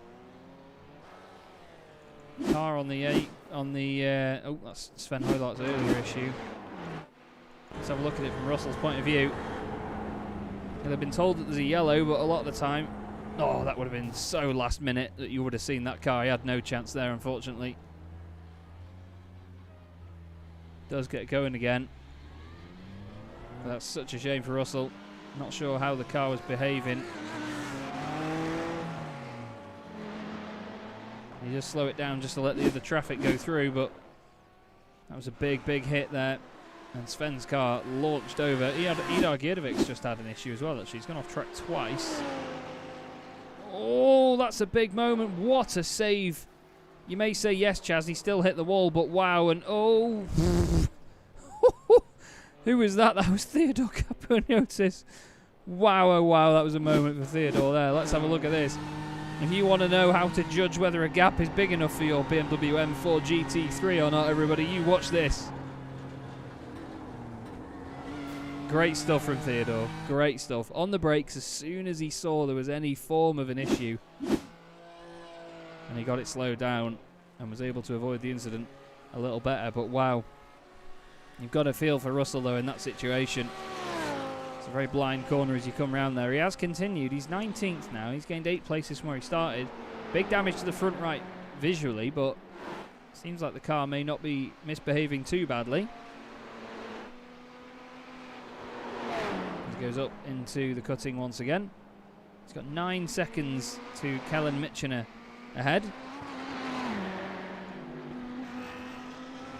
And we have to come back to this because Oscar Coper is still closing back in on Mark Fletcher now. Andrew Perto, thank you very much, mate.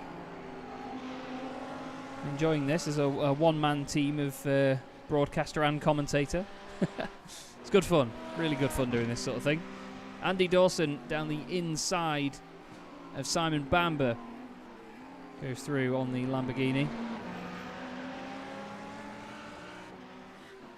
And across the line he goes to start his 40th lap, or 39th lap actually, considering they are 1 lap down. Real shame for Andy after that massive hit earlier at McPhillamy Park.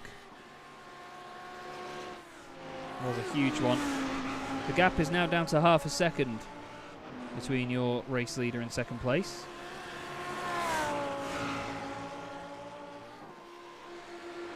And the thing is, they're not going to stop pushing, are they? They are not going to stop pushing one little bit through here.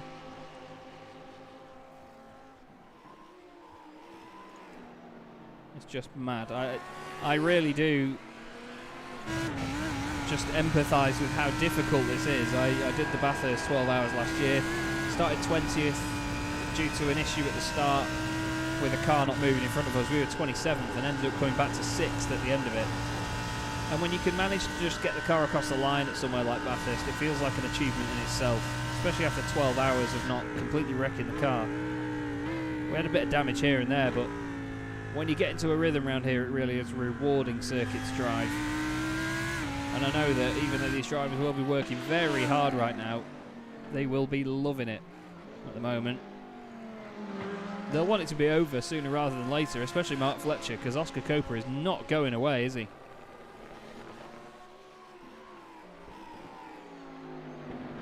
At the same time, Oscar wants there to only be 1 more lap left so he can push to make the move on Mark and have done with it. So far, we have only had... Well, we've had 9 cars that are not running currently. Thierry van der Put, Nathan Richardson, Andrew Perto, Carl Cranswick, Igor Bembic, Paul L, Robert Lancaster, Austin Foster and Yanni Stephen Haydens. And we still have 23 cars running at the minute. Bardsley is still going as well, which is good to see. In the BMW, he's had a couple of incidents here and there, but he's still pushing on, and that's the spirit that we love. To continue no matter what you get thrown at you. So, just over 5 minutes of this race left to go. The gap is back up to 0.8 of a second here. Oscar Coper, I think, potentially struggling with that damage on the right hand side, you know. Either that or he's just overdriving the car a bit here. The RSR Esports machine looks like it's on a mission. Look how close he is to the wall there. Let's go on board again. We went on board with him during my little break earlier, but it's just so much fun to ride on board around Bathurst, isn't it?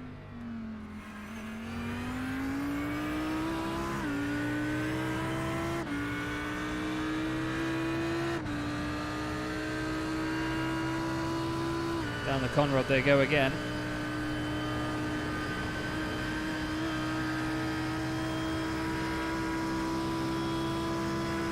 Through the chase. Hard onto the brakes on the right hand side.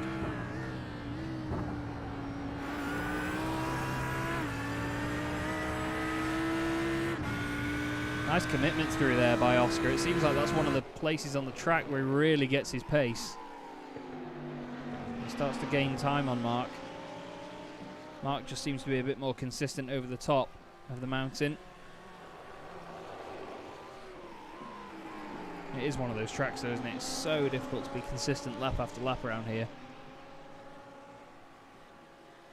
You are working with very, very small margins. Oh, Jeff Mattis has gone off the circuit. Just come back on. Let's have a quick look what happened here. Oh, is he going to get a kiss off Andy Dawson? No, he's just gone a little bit too hot into there. And the Golden Power BMW and the virtual reality racing machine having a little excursion, to say the least. Nothing too bad though, I'm sure we've all done worse. But this is such an intriguing fight at the front, isn't it, between these pair? The two of them have just been hanging together for the whole race so far.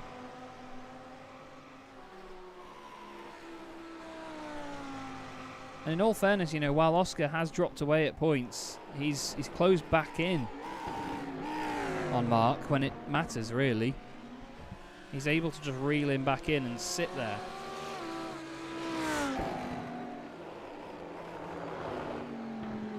He seems to be just getting into a position where there's a bit of dirty air and he can't quite push through it. After he gets to within about half a second, over the top of the mountain, he just isn't able to set himself up for a good run down the Conrod Straight here. But you never know, I could be wrong. He may be perfectly capable of it. But again, the gap's gone back up to 1.2 seconds now. So he's going to have to make it back up, although, I say that, it's now gone under 0.7 of a second. So that fluctuation, I mean, last time the timing updated on the left there on the timing tower, it was 2.2 seconds. So that again shows you it's now down to half a second from that, so 1.7 seconds difference in just those two updates. Oh no, Graham Bardsley has had an issue.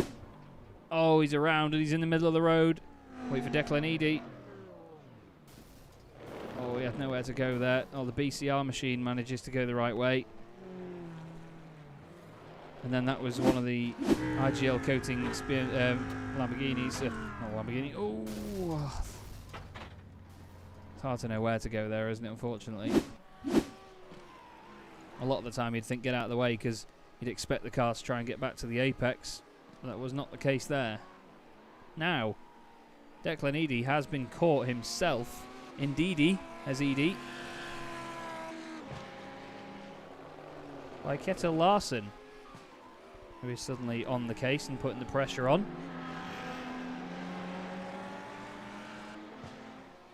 I love the pops and bangs off the Lamborghini as well. iRacing have modelled them in very well.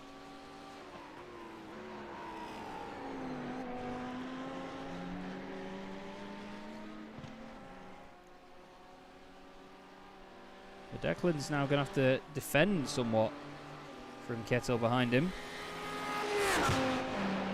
How hard is yet to be seen, obviously. But again, at the front, it's back down to 0.4 of a second now between Mark and Oscar. Down the Conrod. Mark is feeling the pressure of this now. we've actually got 10 seconds of the race to go, so this will actually be the last lap. I thought we were going to potentially get one more. These are going to be the final corners of the race. This has creeped up. Oscar really looking down the inside. The 1.5 hour mark is gone. Where has that creeped up on us? Apologies, everybody. But into the final corner. Murray's Corner. Mark Fletcher for Altitude Esports wins the Mountain of Madness event here on Finding Speed. What a great drive. Awesome persistence from Oscar Coper as well, you have to say. Mega stuff from the pair of them. And here, with a bit of damage to boot as well, is Tom Dadswell, who's going to come across the line in third place. Or is he? Because Anthony Pisano, in very much a demonstration of what Deja Vu is all about, is chasing the Altitude Esports machine to the line. But Dadswell makes it 2 Altitude Esports cars on the podium. Pisano makes it a top 4 lockout by those 2 teams. Declan Eady is going to be ahead of Kjetil Larsen, should everything stay nice and clean to the line. Goes down the Conrod into the chase. Oh, we've got Chris Tapio having an issue. Oh, that's a big one for Chris Tapio. That's through McPhillamy, is it not? We'll have to come and revisit that for Chris Tapio. Not sure whether that was after the line or not, but Declan Eady rounds out your top 5 ahead of Kjetil Larsen for IGL Coatings iRacing. Behind them was Tyler Campbell. And you've got Jack McIntosh, who has gained 15 spots to be up in 18th. 18th? Sorry. 15 spots to be up in 8th. Apologies. How many laps did I guess we were going to get? Does anybody want to remind me of that?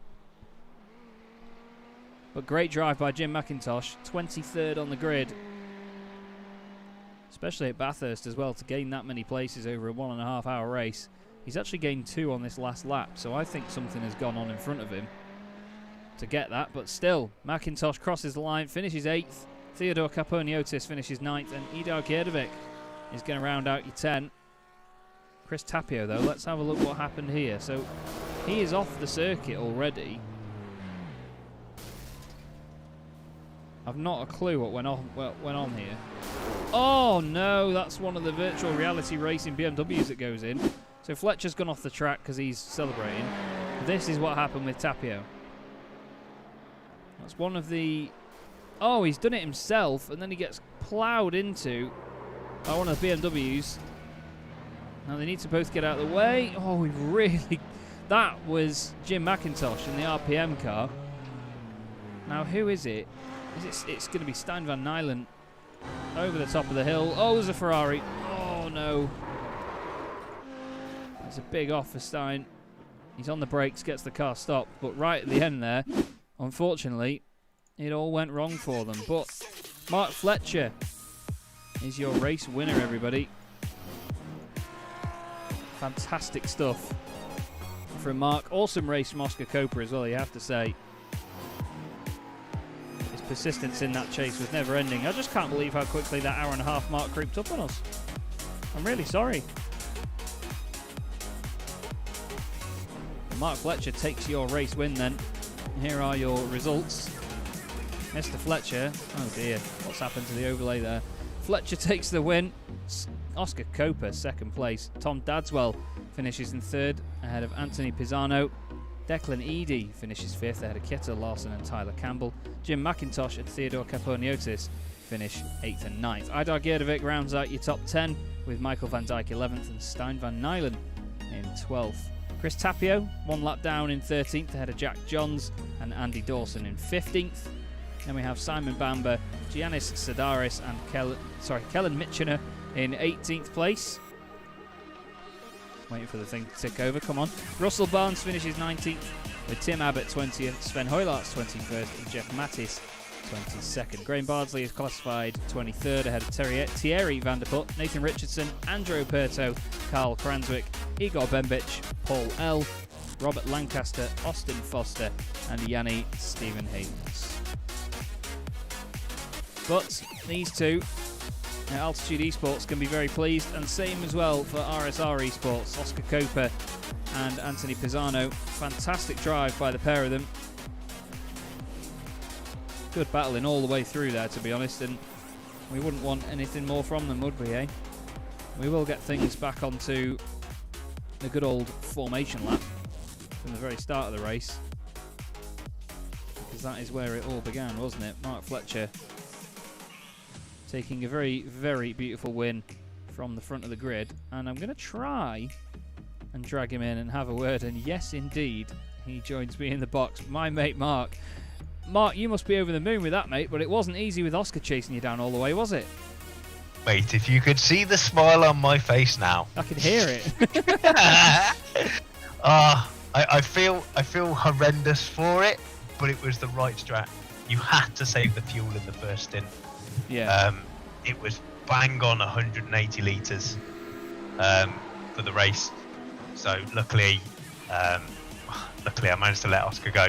The idea was at the end, if we ran out of fuel, Tom had saved enough that he would win. So in theory, we had it the same because it was obviously altitude RSR. So yeah, it was going to end up one way or the other. But yeah, mate, I'm ecstatic. Absolutely ecstatic. I'm not surprised. And I mean, around a circuit like this as well, it's such a rewarding place to get a win, isn't it? Especially when you've got a battle like that on your hands, because I said earlier on in the stream, you know, it's not a battle like most people expect where it's frantic and you're swapping places every corner, but it's just the mind games of closing up on one another and staying in the slipstream, isn't it? Yeah, exactly. And, you know, as I said to my guys, I've raced with Oscar all the way through World GT, and the guy's a brilliant driver, no doubt about it. We finished P3 and 4 here when we came here. So, yeah, I knew it was going to be quick. And then as soon as I saw his car go down the straight the first time, I was like, here's where I'm going to struggle. Yeah, it certainly looked quite interesting on that front. But, I mean, Oscar, as I can imagine, is probably considering that the damage didn't help him there because he got a big whack on the wall through McPhillamy, as a lot of cars did over the course of the race.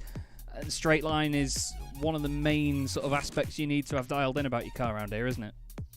Yeah, especially as you could see that his car was built for straight line speed, which I think is why he boxed early. Yeah, I think he was losing too much time on me.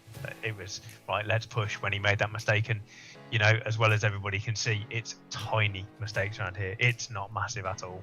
Yeah, indeed. There's such small margins. But either way, a good result for not just you, but the Altitude Esports team as well. 2 cars on the podium. I'm sure Tom's very happy with that one. But was that what you were expecting going into this evening? Because there was a bit of an unknown factor, wasn't there, about who's going to turn up, who's going to sign in and crack on with the job? Because that's the beauty of events like this, isn't it, sometimes, when you're not all in the same league together. Yeah, exactly. I've never done a finding speed event. I'm definitely going to do some more though. Yeah, brilliantly organised. There's been practice sessions going up every now and again, and yeah, the random prizes is a really brilliant idea. But yeah, we're ecstatic here at Altitude, to be fair.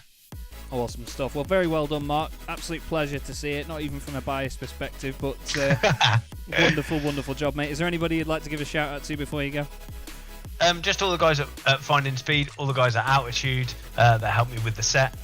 Obviously, I don't know which way the fuel goes in, so yeah, the guys over here doing a mega job. And just the 2 sponsors. So we got SimRacing Studios, who make my win simulators, and the main team sponsor of Sim Stickers. Awesome. And yeah, thanks for broadcasting it. I bet Kirsty can't wait to watch it later. Indeed, mate, indeed. Well, very well done, buddy. Smashing job all evening long, and hopefully we'll speak again very, very soon. Cool. Cheers, Chance. Thank you a lot. Nice one. Brilliant stuff there. Mark Fletcher, my very good mate, had a wonderful job of that one. And we move on to the driver that finished second in that one, but by such a slight margin there, Oscar Coper. Oscar, you had to work so hard all the way through that race, but it just didn't come good in the end. How did you feel about that one? Gutted. I felt I had some good pace in the first stint. A couple laps before the pit stop, I clipped the wall and got a meatball. Ah, that right. Okay, I didn't realise whether it was a meatball or just like whether it looked worse than it was at that point. Because that's the thing with some of these cars; they're very fragile, aren't they? Really? Yeah. Like just the wall tap can really hamper your top speed. And I got the fast repair after driving around for 3 laps because I had to. Otherwise, I wouldn't have reached the finish. Yeah. So I kind of lost touch with Mark there. But after the pit stop, I just put in some fast laps and was able to catch back up. But then I clipped a couple walls again, and the only thing I could do was keep up. I couldn't catch him anymore. I was going to say, because towards the end there, it seemed like you had the pace to still get there, but I think maybe a combination of dirty air and the damage itself, it doesn't really lend itself to these cars around here, does it? It's, again, just down to how fragile they are, I think. Partly, yeah. I think Marco's running a higher downforce setup as well, so he could pull a gap on the mountain. Right. Yeah, it makes all the difference. At the first elbow, I was I think half a second to 6/10 off, and it was too much for me to catch up with the damage I had. Well, either way, Oscar, you know, it's been a thrilling chase to watch all the way through. You know, even from saving fuel earlier on to the chase right at the end. You know, just having a look down the inside of the chicane at the end, it was a very exciting race all the way through, mate. So you should still be very proud of the result. Is there anybody you'd like to give a quick shout out to before you go this evening? Well, our team sponsors, G Performance, Velasquez Engineering, Butt Kicker, and FHN, and my teammates who joined me this race, Anthony Pisano and Declan Eady. So thank you for the broadcast, obviously. No problem at all. It's been a very, very enjoyable one. Again, well done on the fantastic second place today. A lot of fun to watch that one, and hopefully if we do it again next time, it'll be P1. Thank you very much. I'll try my best. Cheers, Oscar. Nice one. Have a good one. Great stuff there to speak to Oscar Coper, your second place finisher in that race there, and somebody that we'll grab a quick word with, who was stuck in all the action most of the way through that in the very pretty Pulsus Esports BMW SA stuck in the action, as we have slow-mo footage of the huge pile-up through Skyline. Jack Johns joins me in the chat. Jack, that was lively is the word, but when you come to Bathurst, it's what you expect, isn't it? Oh mate, what a race! It was a long one. It was a slow start. I think I started 21st in qualifying, which is kind of what I expected. But yeah, that coming up the mountain on lap 1, I feel like I could have got more, but I just wanted to take it safe and try and keep my nose clean. That's the thing around here, isn't it? It's just telling yourself in your head, just just hang on a minute, because it's a scary track when you're trying to hot lap on your own, but when other cars are adjusting their lines and trying to sort of back off to save an incident, there's this huge sort of concertina over the whole mountain, isn't there, that drivers don't really prepare for all the time. Yeah, absolutely. And there was a phase in the race where I think about 3/4 of the way through, I just sort of went a bit deep in quarry and tapped the wall ever so slightly, and it was enough. My steering was fine, but it was enough to knock off a few mile an hour, and then I had a lapped car just stayed with me on the straights, and I'd pull away on the corners. It was a bit stressful. I can imagine. I mean, like I say, hot lapping on its own is stressful, but yeah, when you're trying to avoid cars here, there and everywhere, it can be very, very interesting indeed. I have to ask, because I've not driven it yet, how was the BMW around here? Because it seemed like some guys could really get on with it, and others it was a little bit out of their hands sometimes, mid-corner. It was, yeah, I understand the mid-corner thing. It's if you hit the curbs too hard, it definitely sends it round. I think one of the biggest differences, and I don't know if it's because I started in the M4s in the GT4 class, but it's the only front-engine car out there. Yeah. And I think what a lot of people that race in the GT3s is probably might not be used to that. I don't know. I don't know if that's me speaking out of turn, but yeah, I think the front engine thing makes a massive difference to how it feels, especially on the dipper. As the track dips away, the front end doesn't want to go anywhere because it's so heavy. But yeah, that's the only thing I can put it down to, really. It feels pretty stable. I kind of just chose it by chance, to be honest. I usually drive the Ferrari, but I struggle with the rear end on that, so I thought I'd give this a go. Well, I was going to say, nobody chooses the BMW on looks, do they? Yeah. It certainly was intriguing, though. I mean, I ask as well because I know that the team that I'm in, I'm not running the Bathurst 12 hours next weekend, unfortunately, but the team that I'm in are running it, and they've chosen the Beamer because they've said exactly what you said there, that it is stable. That's one of the main things about it, you know, when you push something like the Ferrari, the Lamborghini, or the Audi, you know, rear-engine cars, they have what I call the pendulum effect, where it just wants to kill you at high speed. Absolutely, yeah. It was it was a lot easier, I think, than the other cars to keep away from the walls, really. It's definitely more consistent in how it feels. I feel like I made a mistake I'm not sure how many people pitted for tyres. I feel like I lost a bit of time there, but in terms of the car, I couldn't really fault it. It was decent all the way around.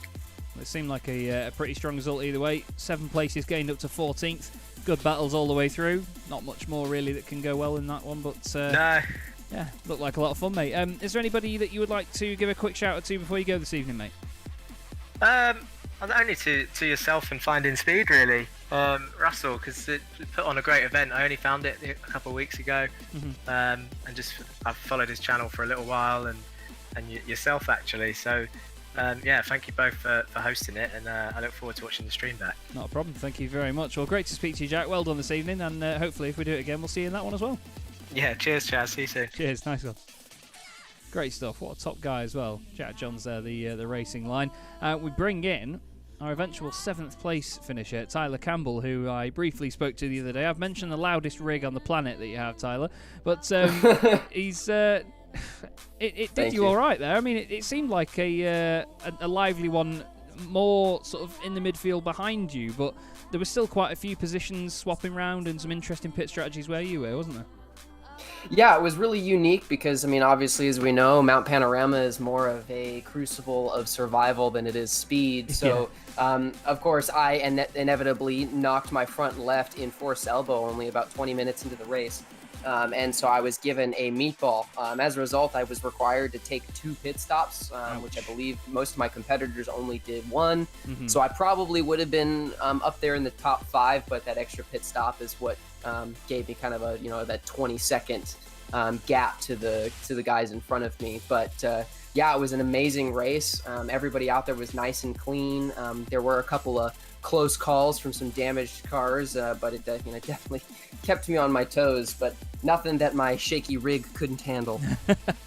Indeed, I've explained the wonders of the shaky rig, but it certainly looked interesting around there. And I mean, I was just talking then to Jack about rear-engine cars like the Ferrari, the Audi, the Lamborghini. They're not the easiest to keep stable on a track like this, are they?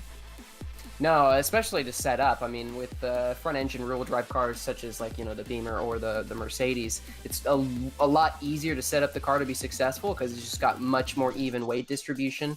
Whereas in the these mid-engine cars, rear-engine cars, they're just, you have to maintain a lot more input in order to steady out the vehicle. So in the case of the Audi, it requires a lot of maintenance throttle and being very particular and intentional about how you apply the brakes. Very quick inputs such as, rapid input in the steering wheel or getting off the brakes too fast or getting on the throttle too fast just disturbs the balance of the car completely. And with, something as volatile as Mount Panorama, you really need to have a car that feels planted and predictable underneath you. So it takes quite a bit of practice to get comfortable with these cars, but a good setup does go a long way. Yeah, you basically there just described my entire season of running it in a league a while ago where I spun it every single round because the car's a pig. But in all honesty, yeah.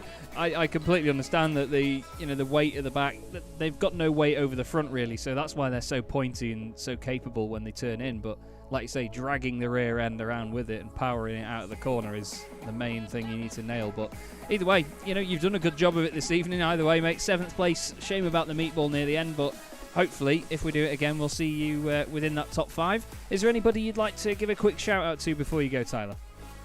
I just want to give a quick shout out to my esports team, FDR Esports, our sponsor, KM Cargo, recent pickup for us. And then also wanted to quickly shout out my community-driven setup and driver platform called Race Pace, just a Discord in which we're sharing knowledge in order to try to make each other faster. So feel free to reach out to me with questions. But thank you so much for commentating this race, man. Really appreciate all the work and love the quality of the stream. Thank you. Not a problem at all. Thank you very much, Tyler. Nicely said, mate. And we look forward to seeing you in one of these again soon if we do it again. Appreciate it, bro. Have a good one. You too. Cheers. Tyler Campbell there. Lovely guy. Absolutely lovely guy. And, of course, we have to round out the evening with the boss. Russell Barnes joins me in the box. Russell, that certainly looked like an interesting one from all aspects there. There was battles near the front that we loved. There was battles in the midfield and plenty of stuff going on at the back. How did you find it?